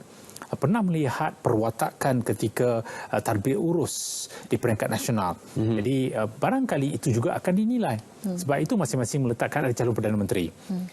Disebabkan itu juga ada calon-calon yang di bawahnya melihat seolah-olah mereka ini boleh memberikan sesuatu isu sebagai isyarat membawa perubahan di sesuatu kawasan. Tetapi mereka juga harus berhati-hati supaya tidak bercanggah tidak berbeza dengan apa yang berada di peringkat nasional kebangsaan kerana setiap undi penting. Kita boleh katakan bahawa kadang-kadang ada yang mengundi mengikut calon, ada yang mengundi mengikut simbol, tapi soal etnik, agama juga sudah semakin membesar. Dan dalam konteks negara kita, hakikatnya mau tak mau, harus kita bersetuju, hampir semua parti ditumpukan berdasarkan kepada garis etnik dan agama. Semuanya begitu. Walaupun sesuatu parti menyatakan mereka itu multi etnik, tapi didominasi oleh sesuatu etnik. Kalau begitulah acuannya, tidak mengapa. Tapi di peringkat nasional, mereka harus menampakkan bagaimana melondekan peranan mereka, tidak hanya terikat dengan apa yang berlaku dalam parti mereka, tapi di peringkat nasional menampakkan kemampuan, kebolehan, ketokohan mereka mewakili sesiapa saja tanpa bercanggah dengan perlembagaan rukun negara yang sudah dipersetujui sekian lama. Baik, kita mungkin akan bersama dengan Ismail sebentar lagi untuk melihat pautan daripada rakan-rakan kita di seluruh negara yang sedang pada ketika ini mengikuti proses penamaan calon yang sedang berjalan dengan lancar. Kita kembali bersama dengan Ismail. Silakan.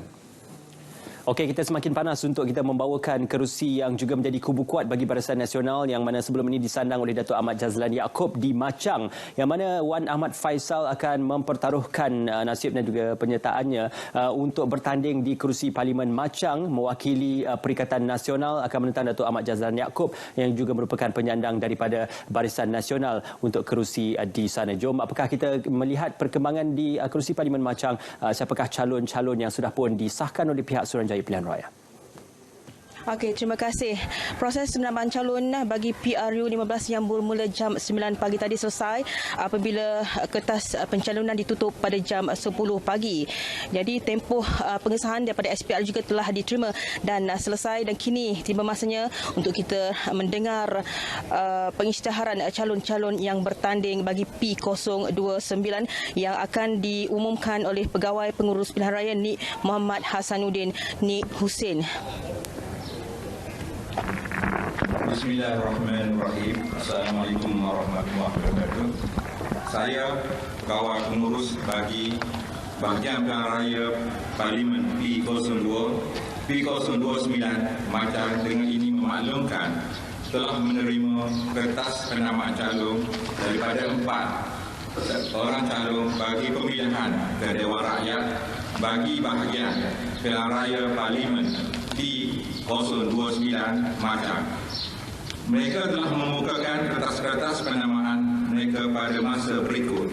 Pertama, Muhammad bin Usman jam 9.02 pagi dari Putera.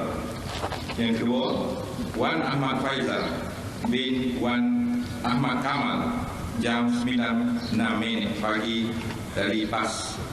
Yang ketiga, Ahmad Jazlan bin Yaakob 9.10 pagi Barisan Nasional. Dan yang keempat, yang terakhir, Rosli Alani bin S. Abdul Kadir 9.13 pagi dari Pakatan Harapan. Saya telah menyemak kertas-kertas penamaan tersebut dan setelah selesai disemak, saya berperhati memutuskan tiada calon yang ditolak. Dengan ini, saya mengumumkan calon-calon yang disahkan bertanding dalam bahagian Pilihan Raya Parlimen P029 Machang adalah seperti berikut. Pertama, Datuk Jazlan, Barisan Nasional. Yang kedua, Meja Besar Rahmat dari Putera. Yang ketiga, Wan Ahmad Faisal dari PAS. Dan yang terakhir, Dr. Rosli dari Pakatan Harapan. Bagi masuk ke raya ini, hari mengundi awal akan diadakan pada 15 November 2022, iaitu Selasa, dan hari mengundi pada 19 November 2022, Sabtu. Pusat-pusat mengundi akan dimaklumkan seperti di Borang 8 yang akan diwakilkan dan dipamerkan di pusat mengundi yang ditetapkan. Sekian, terima kasih. Jadi semua persoalan mengenai siapakah calon-calon yang akan bertanding di P029 telah pun terjawab dan tiada satu pun kertas undi yang ditolak bagi pilihan raya ke-15 PRU ke-15 kali ini. Dan bermulalah aktiviti kempen PRU ke-15 selama 14 hari bermula secara rasminya sehingga jam 11.59 malam pada 18 November itu. Ini yang dapat saya gambarkan dari P029 Parlimen Machang yang sahih di RTM #PRU15. Terima kasih Majidah. Itu dia sebenarnya nama yang diumumkan oleh Suruhanjaya Pilihan Raya untuk mengesahkan penyertaan dan juga penamaan calon bagi kerusi Parlimen Machang. Seterusnya kita nak ke Lembah Pantai.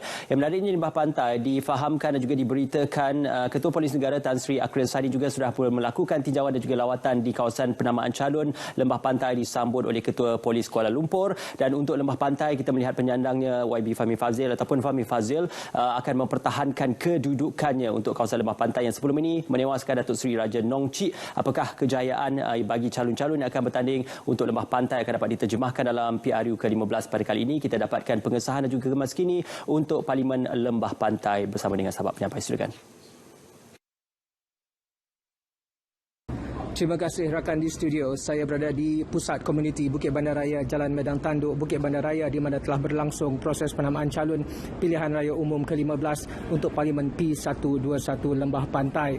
Untuk P121 Lembah Pantai bakal menyaksikan pertemuan 4 penjuru antara Datuk Ramlan bin Shahien, Alias Askolani, Barisan Nasional UMNO, Haji Fauzi bin Abu Bakar, Perikatan Nasional PAS, Datin Paduka Nur Asmah binti Muhammad Razali, Gerakan Tanah Air Pejuang Putra, dan Tuan Ahmad Fahmi bin Muhammad Fazil, Pakatan Harapan PKR. Sejumlah 101,828 pengundi telah didaftarkan di P121 Lembah Pantai. Bagi pilihan raya umum ke-15, Suruhanjaya Pilihan Raya Malaysia SPR telah mengumumkan tarikh PRU ke-15 adalah pada 19 November. Mengundi adalah hak anda, jadi gunakan hak anda untuk mengundi. Sekian laporan dari Pusat Penamaan Calon P121 Lembah Pantai, kembali ke Angkasa Puri Kota Media. Saya Muhammad Faizal Husaini Rashid yang sahih di RTM #MyPRU15.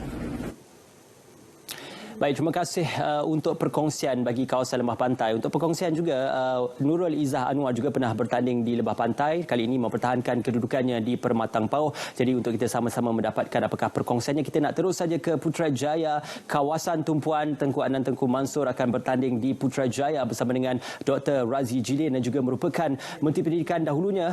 Dr. Razi Jidin pernah bertanding tetapi ditewaskan, tetapi kali ini mengambil keputusan untuk bertanding di Putrajaya. Jadi apakah antara pengesahan bagi pihak SPR bagi penamaan calon di kawasan Putrajaya? Silakan laporannya.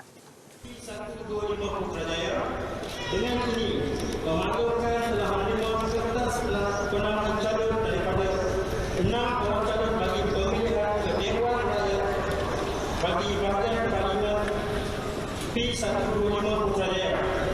Mereka telah mengumpulkan kertas-kertas pencalonan mereka pada masa yang ikut masa penyerahan kertas penamaan.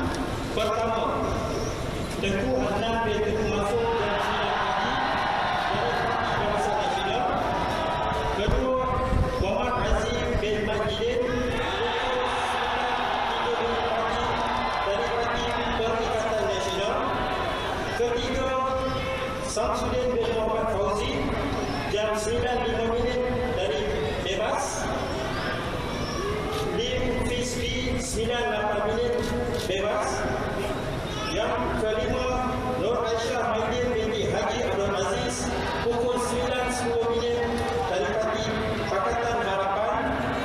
Dan nombor 6, Muhammad Rosli bin Ramli 9.14 pagi dari Parti Pejuang Tanah Air Pejuang. Saya telah menyewa kertas-kertas penamaan tersebut dan setelah selesai disemak, saya berpuas hati memutuskan tiada calon yang tolak kertas penamaannya. Dengan ini, saya mengumumkan calon-calon yang disahkan bertanding dalam bahagian pilihan raya Parlimen P125 Putrajaya adalah seperti yang berikut, mengikut susunan dalam borang contoh kertas undi. Pertama, Tengku Adnan bin Tengku Mansur, Parti Barisan Nasional. Kedua, Nur Aisyah Maidin binti Haji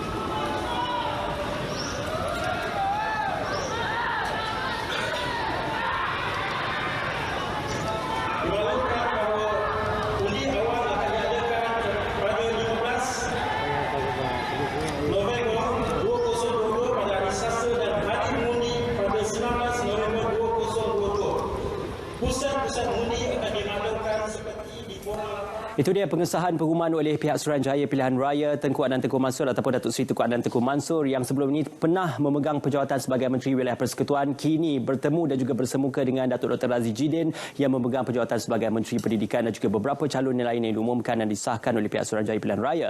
Seterusnya kita nak ke kerusi Parlimen Bandar Tun Razak juga menyaksikan pertemuan nama-nama besar antaranya Datuk Seri Dr. Wan Azizah, Datuk Kamaruddin Jaafar dan Datuk Chew Yin Kin yang dari mewakili Barisan Nasional, Datuk Kamaruddin Jaafar mewakili Perikatan Nasional, dahulunya merupakan Timbalan Menteri Luar, dan juga Datuk Seri Dr. Wan Azizah juga pernah memegang penjawatan sebagai Timbalan Perdana Menteri. Apakah persaingan dan juga perebutan kerusi Parlimen bagi Parlimen Bandar Tun Razak untuk pengesahan dan juga kemaskini oleh pihak SPR? Silakan.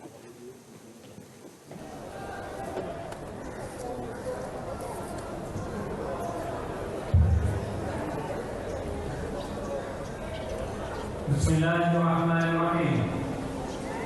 Assalamualaikum warahmatullahi wabarakatuh dan selamat pagi. Saya, Pegawai Pengurus bagi Bahagian Pilihan Raya Parlimen P124 Bandar Tun Razak, dengan ini memaklumkan telah menerima kertas penamaan calon daripada 3 orang calon bagi pemilihan ke Dewan Rakyat bagi Bahagian Pilihan Raya Parlimen P124 Bandar Tun Razak. Mereka telah mengemukakan kertas-kertas penamaan mereka pada masa berikut. Yang pertama, Datuk Seri Dr. Wan Azizah binti Wan Ismail, masa 9.04 pagi, Pakatan Harapan. Yang kedua, Datuk Chew Yin Kin, masa 9.07 pagi, Barisan Nasional Malaysia. Yang ketiga, Datuk Kamaruddin bin Jaafar, masa 9.09 pagi, Perikatan Nasional.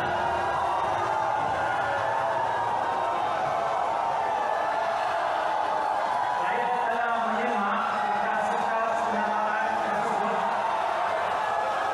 dan setelah selesai menyimak, saya berpuas hati memutuskan tiada calon yang ditolak kertas penamaannya. Dengan ini, saya mengemukakan calon-calon yang disahkan bertanding dalam bahagian pilihan raya Parlimen P124 Bandar Tun Razak adalah seperti berikut. Mengikut susunan borang untuk kertas undi. Yang pertama, Datuk Seri Dr. Wan Azizah binti Wan Ismail, Pakatan Harapan. Yang kedua, Datuk Chew Yin Kin, Barisan Nasional Malaysia. Yang ketiga, Datuk Kamaruddin bin Jaafar, Perikatan Nasional. Bagi maksud pilihan raya ini, hari mengundi awal akan diadakan pada 15 November 2022 pada hari Selasa dan hari mengundi pada 19 November 2022 hari Sabtu. Pusat-pusat mengundi akan dimaklumkan seperti di borang 8 yang akan diwakilkan dan dipamerkan di pusat pengundi yang ditetapkan. Sekian. Okey, pertembangan di Bandar Tun Razak ini cukup menarik kerana Datuk Kamaruddin Jaafar dianggap sebagai bertemu dengan sahabat lama iaitu Datuk Seri Dr. Wan Azizah. Dahulunya Datuk Kamaruddin Jaafar memenangi kerusi Bandar Tun Razak dengan memegang tiket ataupun bendera PKR. Kali ini kembali bertanding bersama dengan Datuk Seri Dr. Wan Azizah di Bandar Tun Razak menyaksikan pertemuan 3 penjuru bersama dengan Barisan Nasional, Perikatan Nasional dan juga Pakatan Harapan. Seterusnya kita nak ke kerusi Parlimen Jelebu yang mana apakah Datuk Jalaluddin Alias akan mempertahankan kerusinya di sana untuk Parlimen Jelebu. Silakan. A'udzubillahi minasyaitonirrajim. Bismillahirrahmanirrahim. Assalamualaikum warahmatullahi taala wabarakatuh dan selamat sejahtera. Saya pegawai pengurus bagi bahagian pilihan raya Parlimen P126 Jelebu. Dengan ini memaklumkan telah menerima kertas penamaan calon daripada 4 orang calon bagi pemilihan ke Dewan Rakyat bagi bahagian pilihan raya Parlimen P126 Jelebu. Mereka telah mengemukakan kertas-kertas penamaan mereka pada masa yang berikut, ikut masa penyerahan kertas penamaan. Pertama, Zulkifli Muhammad bin Umar, masa 9.4 pagi, Parti Pakatan Harapan. Kedua, Ahmad Fakri bin Abu Samad, masa 9.8 pagi, Parti Pejuang. Ketiga, Zaharuddin bin Baba Samion, masa 9.11 pagi, Parti Perikatan Nasional. Keempat, Jalaluddin bin Alias, masa 9.15 pagi, Parti Barisan Nasional. Saya telah menyimak kertas-kertas penamaan tersebut dan setelah selesai disimak, saya berpuas hati memutuskan tiada calon yang ditolak kertas penamaannya.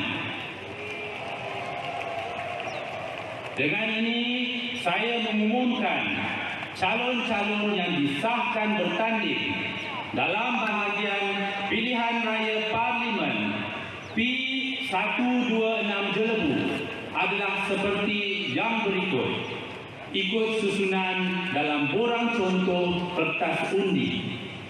Pertama, Ahmad Fikri, Parti Pejuang. Kedua, Jalaluddin bin Alias, Parti Barisan Nasional. Ketiga, Datuk Zulkifli Omar, Parti Pakatan Harapan. Keempat, Zaharuddin Baba Samion, Parti Perikatan Nasional. Bagi maksud pilihan raya ini, hari mengundi awal akan diadakan pada 15 November 2022, Selasa, dan hari mengundi pada 19 November 2022, Sabtu. Pusat-pusat mengundi akan dimaklumkan seperti di borang 8, notis pilihan raya yang dipertandingkan, yang akan diwartakan dan dipamerkan di pusat mengundi yang ditetapkan. Sekian, terima kasih. Ya, begitulah kerusi bagi Parlimen Jelebu yang diumumkan oleh pihak Suruhanjaya Pilihan Raya menyaksikan penamaan bagi 4 calon iaitu Perikatan Nasional, Pakatan Harapan, Pejuang dan juga Barisan Nasional yang disandang oleh Datuk Jalaluddin Alias yang juga merupakan timbalan Menteri Wilayah Persekutuan pada waktu PRU ke-14 memegang majoriti sehingga 2045 majoriti untuk menewaskan pesaingnya dalam PRU ke-14 yang lalu. Apakah mungkin akan mengekalkan bagi kerusi Parlimen Jelebu pada PRU ke-15 pada kali ini? Kita nak berehat seketika untuk kita memberikan laluan kepada Terence dan juga Lazia untuk membawa dan juga memberikan gambaran perbincangan lebih lanjut bersama dengan Profesor Dr. Siva Murugan Pandian. Silakan. Terima kasih Ismail. Nampaknya semakin membara lah. Bahangnya telah pun terasa kerana ramai yang mungkin risau adakah calon kesayangan mereka akan dicalonkan semula ataupun tidak. Dan pelbagai jawapan telah pun kita sajikan kepada anda. Semua yang sahih hanya di RTM. Jadi kalau anda ragu-ragu tentang calon, anda juga boleh melawat ke laman sesawang SPR. Kita teruskan perbincangan bersama Prof. Siva di studio berkaitan dengan calon atau parti. Itu adalah tema kita sebenarnya. Melihat kepada calon-calon muda yang mana tidak ada pengalaman sama sekali dalam politik, yang bertanding untuk kali pertama, apakah yang perlu mereka lakukan untuk membawa mesej mereka kepada pengundi, dan juga sebaliknya kepada calon-calon yang sudah lama 12 kali bertanding dalam pilihan raya, 12 kali menang dan merupakan penyandang, apa yang perlu mereka lakukan untuk kekal relevan sedangkan pengundi muda semakin ramai. Prof. Dan bagi calon muda saya rasakan bahawa mereka harus menampakkan kenapa pengundi harus memilih mereka. Apakah dari segi penjenamaan mereka itu jelas, pasaran mereka itu jelas, dan akhirnya saya rasakan bahawa mereka akan bergantung kepada jentera mereka. Sejauh mana kekuatan jentera itu terbina, sebagaimana yang lama, yang telah sekian lama bertanding, mereka kembali kepada jentera.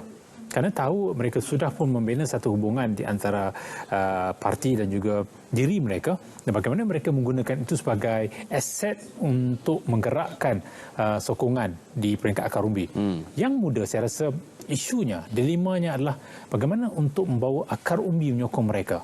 Bila berhadapan katakan dengan seorang calon yang terlalu lama, sudah pastilah akar umbi perlu membuat pilihan yang rasional dan juga melihat kepada sumbangan. Yang muda harus memberikan satu tawaran yang disesuaikan dengan peringkat akar umbi. Dia tidak boleh memberikan satu tawaran bulan dan bintang yang bersifat ideal dan tidak bersifat realistik. Dan sebab itulah seorang pemimpin yang sudah terlalu lama, yang mungkin dianggap seasonal politician, dia mungkin dah tahu selok-belok bagaimana sepak terajang di dalam gelanggang kawasan itu, kerana telah melalui pelbagai peristiwa dan juga bagaimana untuk mencorakkan pergerakan jenteranya di situ. Dan bagi yang muda saya rasakan ini adalah satu cabaran yang perlu didepani oleh mereka, tetapi mereka boleh lakukan jika sekiranya sokongan itu jelas. Di dalam PRU yang lepas, yang muda tak memerlukan apa sekalipun, kerana pengundi sudah membuat keputusan. Mereka melihat kepada simbol, mereka melihat kepada isu. Tapi dalam pilihan raya kali ini, saya rasa ini antara cabaran besar. Yang muda harus menampakkan kesungguhan, iltizam dan iktibar diambil daripada apa yang sedang berlaku di kawasan mereka. Tidak terlalu terikat secara rigid dengan perubahan di peringkat nasional misalnya. Dan jika sekiranya mereka memahami demografinya, geografinya, mereka memahami keperluan, kemahuan dan membaca mindset pengundi, barangkali mereka boleh memberikan saingan yang besar kepada calon yang mungkin sudah sekian lama bertanding di situ. Bagi heavyweight ataupun seorang pemimpin yang sudah berada situ, mungkin 5 penggal, 6 penggal, dia tidak akan melalui kesukaran yang perlu dilalui oleh seorang pemimpin muda, apatah lagi dari segi dana. Saya rasa dalam mana-mana pilihan raya, mahu tak mahu, kita harus akui dana itu penting. Kekuatan itu dibina daripada dana. Dulu kalau kita bayar RM50 cukup untuk beli rokok, minyak dan juga makan minum. Hari ini sekurang-kurangnya memerlukan RM100 misalnya, jika tidak mendapat seorang sukarelawan yang datang dengan sukarela untuk membantu seorang calon. Dengan RM100 lah saya rasakan dia boleh membantu. Jadi adakah seseorang calon muda ini ada bantuan secukupnya, dana secukupnya untuk menggerakkan jentera berbanding seorang yang lama yang mungkin sudah pun tahu selok-belok bagaimana untuk mendapatkan dana tersebut. Jadi di sinilah saya rasakan antara perkara yang perlu kita halusi bila kita bercakap tentang pilihan raya dalam konteks negara kita. Bila kita bercakap soal dana, sudah pastilah yang membawa kepada soal integriti, soal penyeliaan dana ketika pilihan raya yang masih belum diwartakan aktanya. Ada yang katakan adakah cukup RM100,000 di Dewan Undangan Negeri, RM200,000 di peringkat Parlimen. Saya rasa tidak cukup. Jadi bagaimana kita nak memastikan apa saja perubahan yang bakal dibawa di dalam akta penyeliaan dana politik jika sekiranya dilakukan dalam sidang-sidang Parlimen akan datang, melihat kepada senario ini supaya ia tidak akan membawa kepada calon muda ini sukar untuk berhadapan dengan gerak kerja yang berlaku di kawasan Parlimen. Bagi saya, calon muda ini janganlah dia menjadi bangsa. Bukan kerana ketiadaan kewibawaan, ketokohan, tetapi disebabkan oleh perkara-perkara seperti ini yang mengganggu gugat perancangan dan juga usaha untuk berhadapan dengan suasana politik yang kian mencabar dalam konteks hari ini. Macam kedengarannya mereka memerlukan sokongan akar umbi seperti yang Prof Siva sebutkan juga. Tapi bagaimana pula dari segi empowerment? Okey, mereka masuk dan mendapat mentorship daripada tokoh yang lebih berusia, tetapi seakan-akan terpaksa menyambung semula legasi yang mereka ingin sambungkan, yang mereka ingin turunkan dan tidak begitu mempedulikan apa sebenarnya misi dan visi yang ada pada pemimpin muda ini. Di dalam mana-mana parti sekalipun, selalunya bila berlaku pertukaran calon, mereka melihat soal apakah calon ini boleh menang, calon ini disukai ataupun diterima di suatu kawasan. Dan lazimnya bila berlaku perubahan tersebut, sudah pastilah mentor itu mahukan seorang calon yang boleh membawa kesinambungan kepada apa saja yang telah dilakukan oleh calon yang perlu melepaskan kedudukannya. Jadi mahu tak mahu pada peringkat itu calon muda ini terpaksa akur kepada proses itu. Dan waktu yang sama kita juga mengharapkan pengkaderan di dalam parti politik berlaku secara adil, saksama. Pengkaderan tidak berlaku sehebat yang kita harapkan. Kita lihat dengan membesarnya pengundi di sesuatu kawasan, adakah kita memberikan ruang yang secukupnya, peluang yang baik kepada pemimpin muda untuk tampil, untuk menonjolkan diri mereka? Contohnya bila undi 18 diperkenalkan dan calon boleh dari berumur 18 tahun ini bertanding, adakah kita sudah menyerap mereka dalam parti untuk menjadi sebahagian daripada kelompok kita dan satu hari nanti dibawa untuk bertanding? Kita tidak nampak itu berlaku. Grooming itu tidak ada. Belum lagi. Tapi kita mahukan sokongan mereka. Jadi ia seolah-olah berat sebelah. Kita nakkan sokongan mereka tapi kita tidak memberikan ruang dan peluang yang secukupnya kepada mereka untuk keluar. Sebab itu saya rasakan dalam mahukan satu kesinambungan, kita juga harus sesuaikan dengan ekosistem yang sudah berubah. Suasana politik, iklim politik sudah tidak sama. Jadi yang ini akan membesar. Setiap tahun kita barangkali akan melihat kehadiran hampir 500,000 pengundi muda dalam sekitar yang berumur 18 hingga 20. Pertambahan ini kalau kita bercakap nanti pilihan raya yang ke-16, peningkatannya akan mendadak. Jika parti tidak membuat persiapan dari sekarang, melihat kepada apa yang sedang dilakukan dalam PRU ke-15, mereka harus mencongak perubahan pembaruan untuk membawa calon lain dalam melengkapi kedudukan pemimpin-pemimpin lama yang sudah mewarisi kawasan tersebut. Jadi pemimpin lama juga saya rasa harus melihat suasana yang sudah berubah, walaupun nak melakukan mentoring, melakukan perubahan, lakukan dengan baik supaya parti itu menampakkan peremajaan parti untuk masa depan. Baik, seterusnya kita akan ke Kuala Krai dan juga Damansara. Kami difahamkan Damansara adalah tempat di mana mantan Menteri Komunikasi dan Multimedia Gobind Singh Deo akan bertanding untuk kali ini. Tapi sebelum itu saya difahamkan kita akan ke Kuala Krai. Ismail, kita mohon pencerahan sedikit tentang siapa yang bakal bertanding di sana. Silakan. Ya, betul. Seperti mana yang Prof. Sibau katakan tadi, untuk kita melihat peremajaan parti, sudah pastinya di kawasan Kelantan ataupun Parlimen Kelantan, kebanyakan sudah pun mula mencalonkan nama-nama baru, khususnya Barisan Nasional meletakkan muka-muka baru. Tidak terkecuali di Kuala Krai, kita menyaksikan kalau sebelum ini Ustaz Latif yang memegang dan juga menyandang untuk kerusi Parlimen Kuala Krai. Jadi apakah keputusan dan juga penamaan calon dan juga pengesahan oleh pihak SPR bagi calon-calon yang akan bertanding di kerusi Parlimen Kuala Krai? Ayo sama-sama kita saksikan. Saya pegawai pengurus bagi bahagian pilihan raya Parlimen P031 Kuala Krai dengan ini memaklumkan telah menerima kertas penamaan calon daripada 4 orang calon bagi pemilihan ke Dewan Rakyat bagi bahagian pilihan raya Parlimen P031 Kuala Krai. Mereka telah mengumpulkan kertas-kertas penamaan mereka pada masa yang berikut, iaitu ikut masa penyerahan kertas penamaan. 1. Abdul Latif bin Abdul Rahman, masa 9.02 pagi daripada Parti PAS. Yang kedua, Muhammad Zulkifli bin Omar, masa 9.04 pagi daripada Barisan Nasional. Nombor 3, Nur Asyikin binti Cik Omar pada pukul 9.11 pagi daripada Parti Berjuang. Yang keempat, Muhammad Isyamuddin bin Ghazali, masa 9.17 pagi daripada Pakatan Harapan. Saya telah menyemak kertas-kertas penamaan tersebut dan setelah selesai disemak, saya berpuas hati memutuskan tiada calon yang ditolak kertas penamaannya.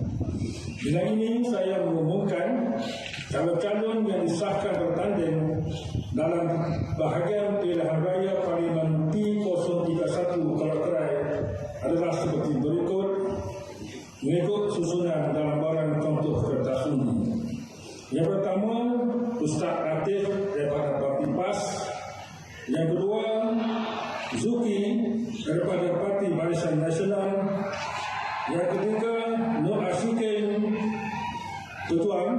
Yang keempat, Syam Gas daripada Parti Pakatan Harapan. Bagi masuk pilihan raya ini, hari mengundi awal akan diadakan pada 15 November 2022, iaitu pada hari Selasa, dan hari mengundi pada 19 November 2022 pada hari Sabtu. Pusat-pusat mengundi akan dimaklumkan seperti di bawah 8, iaitu notis pilihan raya dipertandingkan, yang akan diwartakan dan dipamerkan di pusat mengundi yang ditetapkan. Sekian. Begitulah pengesahan oleh pihak Suruhanjaya Pilihan Raya 4 calon yang meletakkan dan juga menghantar borang penamaan calon masing-masing disahkan oleh pihak Suruhanjaya Pilihan Raya. Ustaz Latif kembali mempertahankan kerusinya yang menangi di Kuala Krai pada Pilihan Raya Umum ke-14 yang lalu dengan Perikatan Nasional, Pakatan Harapan dan juga Pejuang yang mewakili GTA. Seterusnya, kita juga nak ke Damansara untuk kita membawakan gambaran bagaimanakah kerusi yang disandang oleh Tuan Tony Phua, yang mana Anthony Loke yang juga merupakan Setiausaha Agung DAP membuat suatu pengumuman bahawasanya Tuan Gobind Singh Deo akan bertanding di kerusi Damansara, yang mana sebelum ini Tuan Gobind Singh Deo merupakan penyandang di kerusi Puchong, kali ini mengambil alih di kerusi Damansara untuk kita menggantikan dan juga melihat bagaimana beliau menggantikan YB ataupun Tuan Tony Phua di Damansara. Jadi ayo sama-sama kita saksikan perkongsian dan juga pengesahan keputusan oleh pihak Suruhanjaya Pilihan Raya bagi penamaan calon tersebut. Salam sejahtera, selamat pagi.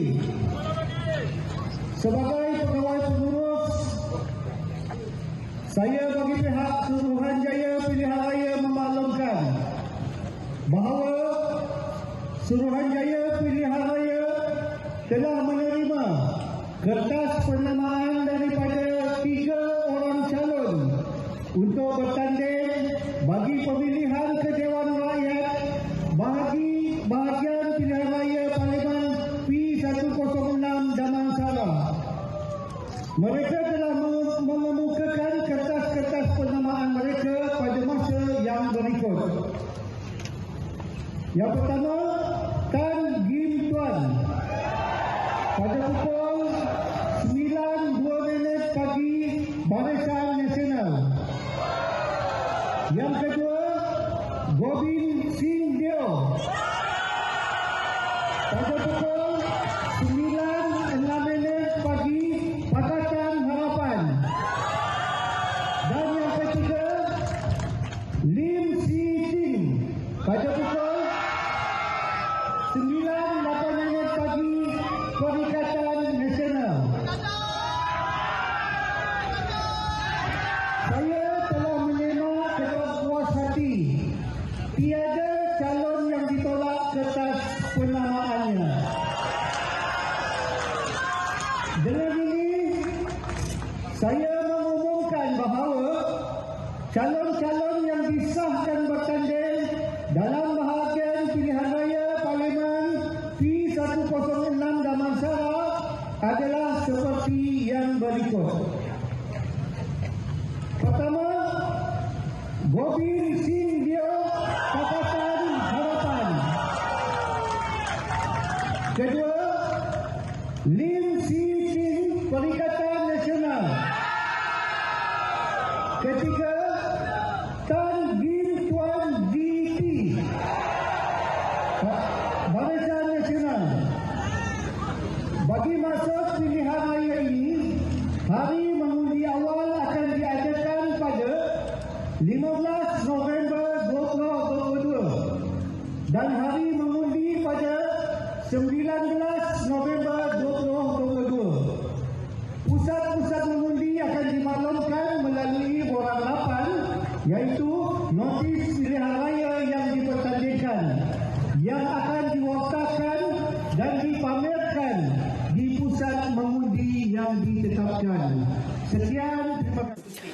Baik, itu dia pengesahan oleh pihak Suruhanjaya Pilihan Raya menyaksikan kerusi Damansara yang dahulunya disandang oleh Tuan Tony Phua mendapat antara majoriti yang terbesar ataupun boleh digambarkan yang paling banyak juga dalam pilihan raya umum ke-14 yang lalu sehingga 106,903 majoriti menewaskan pencabarnya. Hanya 14,000 lebih undian yang dicatatkan oleh Barisan Nasional. Kali ini 3 penjuru mempertaruhkan Pakatan Harapan, Perikatan Nasional dan juga Perikatan Nasional untuk ketiga calon tersebut bagi merebut kerusi di kursi Parlimen Damansara. Baik, seterusnya kita nak bersama dengan Terence dan Zaliha untuk kita menyambung perbualan kita pada tengah hari ini. Silakan.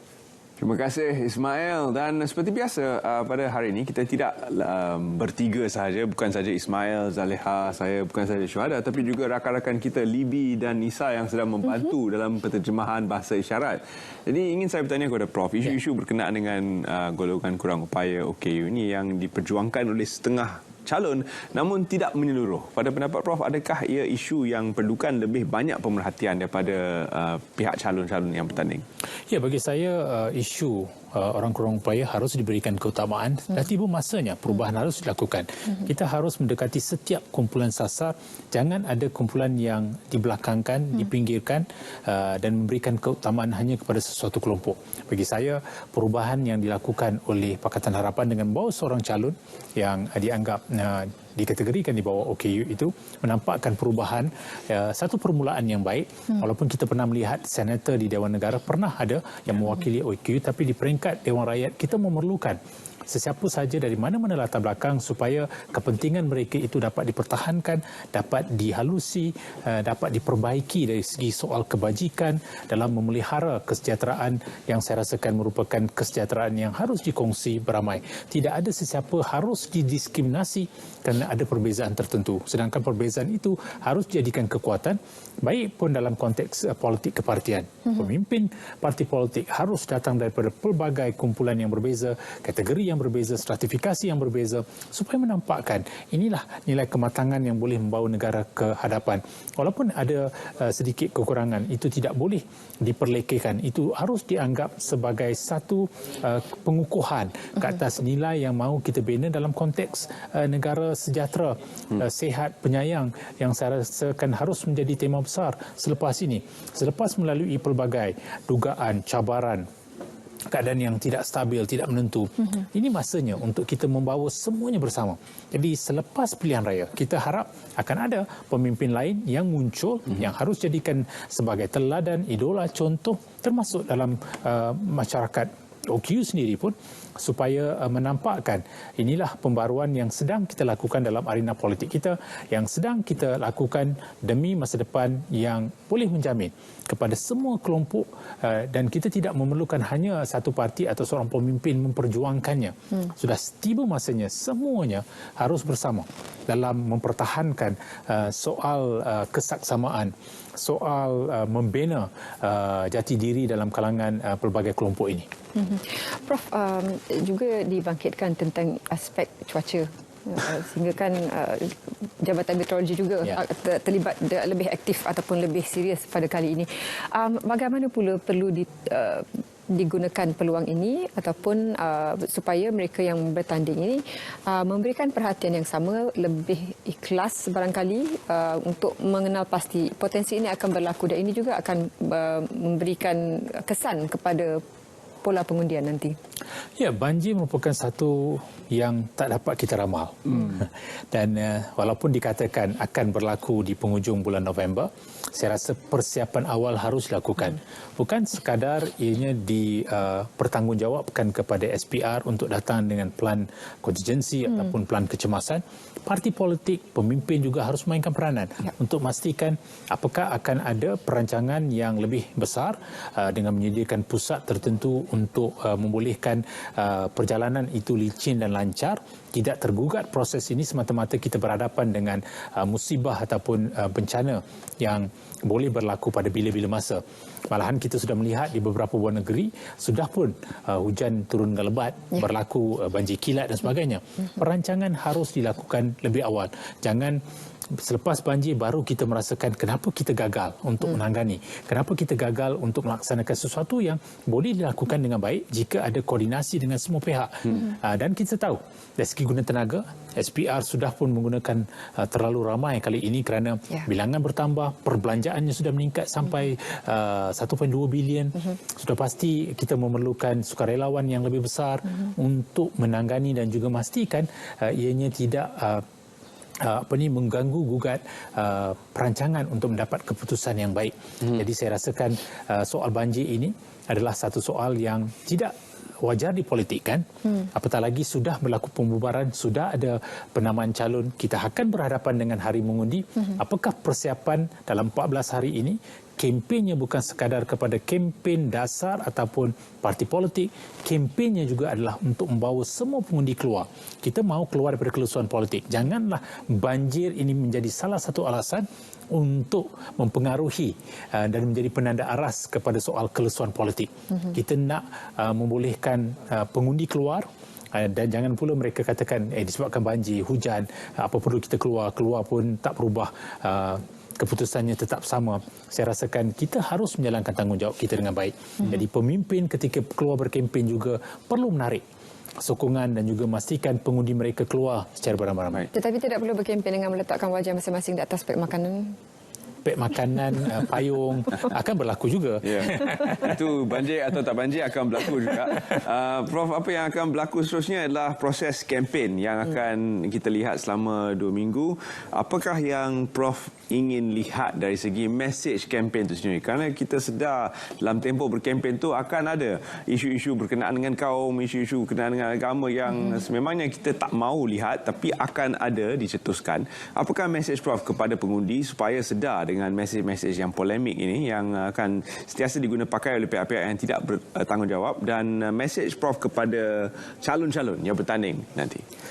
Kita mahu bergerak ke hadapan. Kempen haruslah secara bermoral, secara berhemah. Kita nak pastikan kewibawaan calon tidak tercalar kerana membawa mesej yang tidak sesuai dengan iklim, demografi dan juga geografi negara kita. Saya rasakan pembunuhan karakter harus dihentikan, harus diberikan tumpuan kepada apakah tawaran yang boleh diberikan oleh seseorang calon. Dari segi perkhidmatan, dari segi pemikiran, dari segi pembaruan perubahan dasar dan polisi itu penting. Agenda gagasan besar masih belum ditunjukkan oleh mana-mana gagasan gabungan yang akan bertanding. Dah tiba masanya untuk keluar daripada kepompong pemikiran lama untuk membawa pembaruan. Kita tahu kita nak mendekati setiap kumpulan sasar. Setiap kumpulan sasar ada kepentingan mereka, ada keutamaan yang harus diberikan. Di kempen ini harus memastikan tidak ada kelompok yang dipinggirkan, tidak diberikan keutamaan berdasarkan kepada soal yang mahu diraih sokongan semata-mata. Tapi memastikan apa saja yang mereka lakukan itu memberikan gambaran. Inilah bentuk gabungan, inilah bentuk acuan kempen yang boleh menampilkan, mengenengahkan perubahan dan juga penambahbaikan kepada apa yang sedia ada. Saya percaya calon yang bertanding ada kekuatan mereka, parti yang bertanding ada kelebihan mereka, dan juga isu yang dibawa itu kalaulah boleh dileraikan, diselesaikan secara berhemah. Jangan kita ketepikan soal akidah dan akhlak ketika berkempen. Kita mahukan kempen yang menampakkan kematangan, kempen yang membawa kedudukan perubahan dalam konteks politik tanah air. Politik kalau mahu dibersihkan bermula daripada calon dan parti. So, tepat sekali Prof, dan itu adalah mesej yang sungguh bermakna saya kira untuk semua calon yang bertanding yang sudah 7 hingga 12 kali bertanding. Itu saya rasa mesej ini memang sebati dengan diri anda, dan untuk calon-calon baru saya rasa anda perlu mengamati mesej Prof tadi supaya kempen yang dijalankan selepas ini adalah kempen yang sihat, membawa kepada isu dan perubahan tentang bagaimana untuk kita membawa negara yang kita cintai ini ke hadapan. Jangan bercakap tentang orang lain, bercakaplah tentang idea dan juga bagaimana untuk membawa kepada pembangunan. Dan sebelum kita rangkumkan secara untuk kali ini, kita ingin saksikan satu klip khas sempena Hari Penamaan Calon.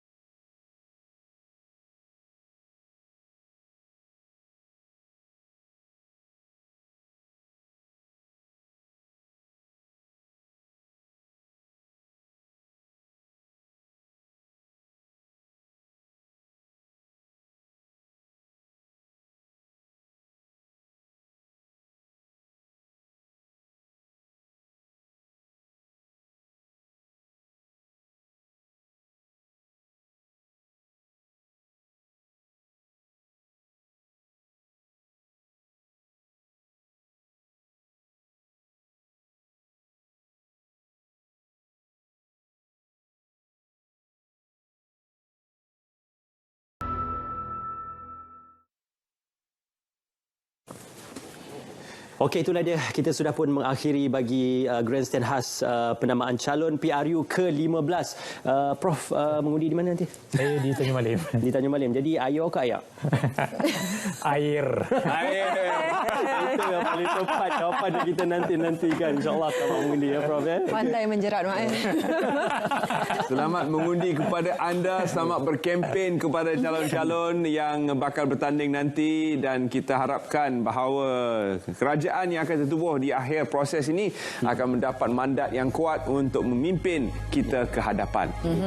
Dan juga selamat bertugas dan juga terima kasih kepada semua petugas, sukarelawan dan juga petugas keselamatan yang akan memastikan kelancaran sepanjang proses mengundi nanti. Rakan-rakan kita, rakan-rakan media.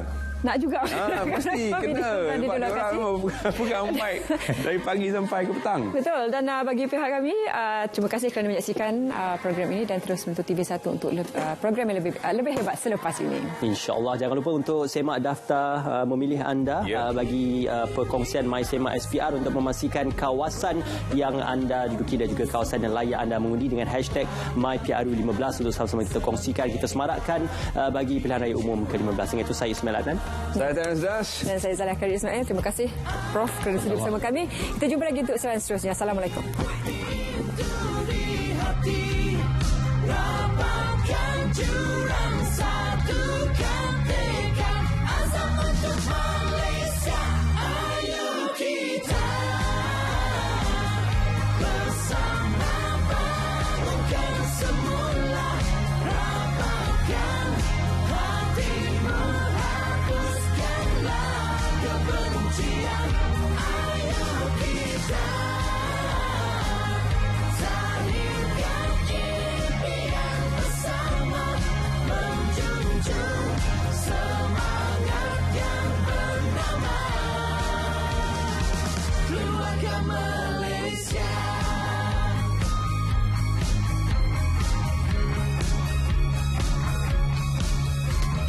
Dari timur, barat dan selatan, inilah masanya bersama.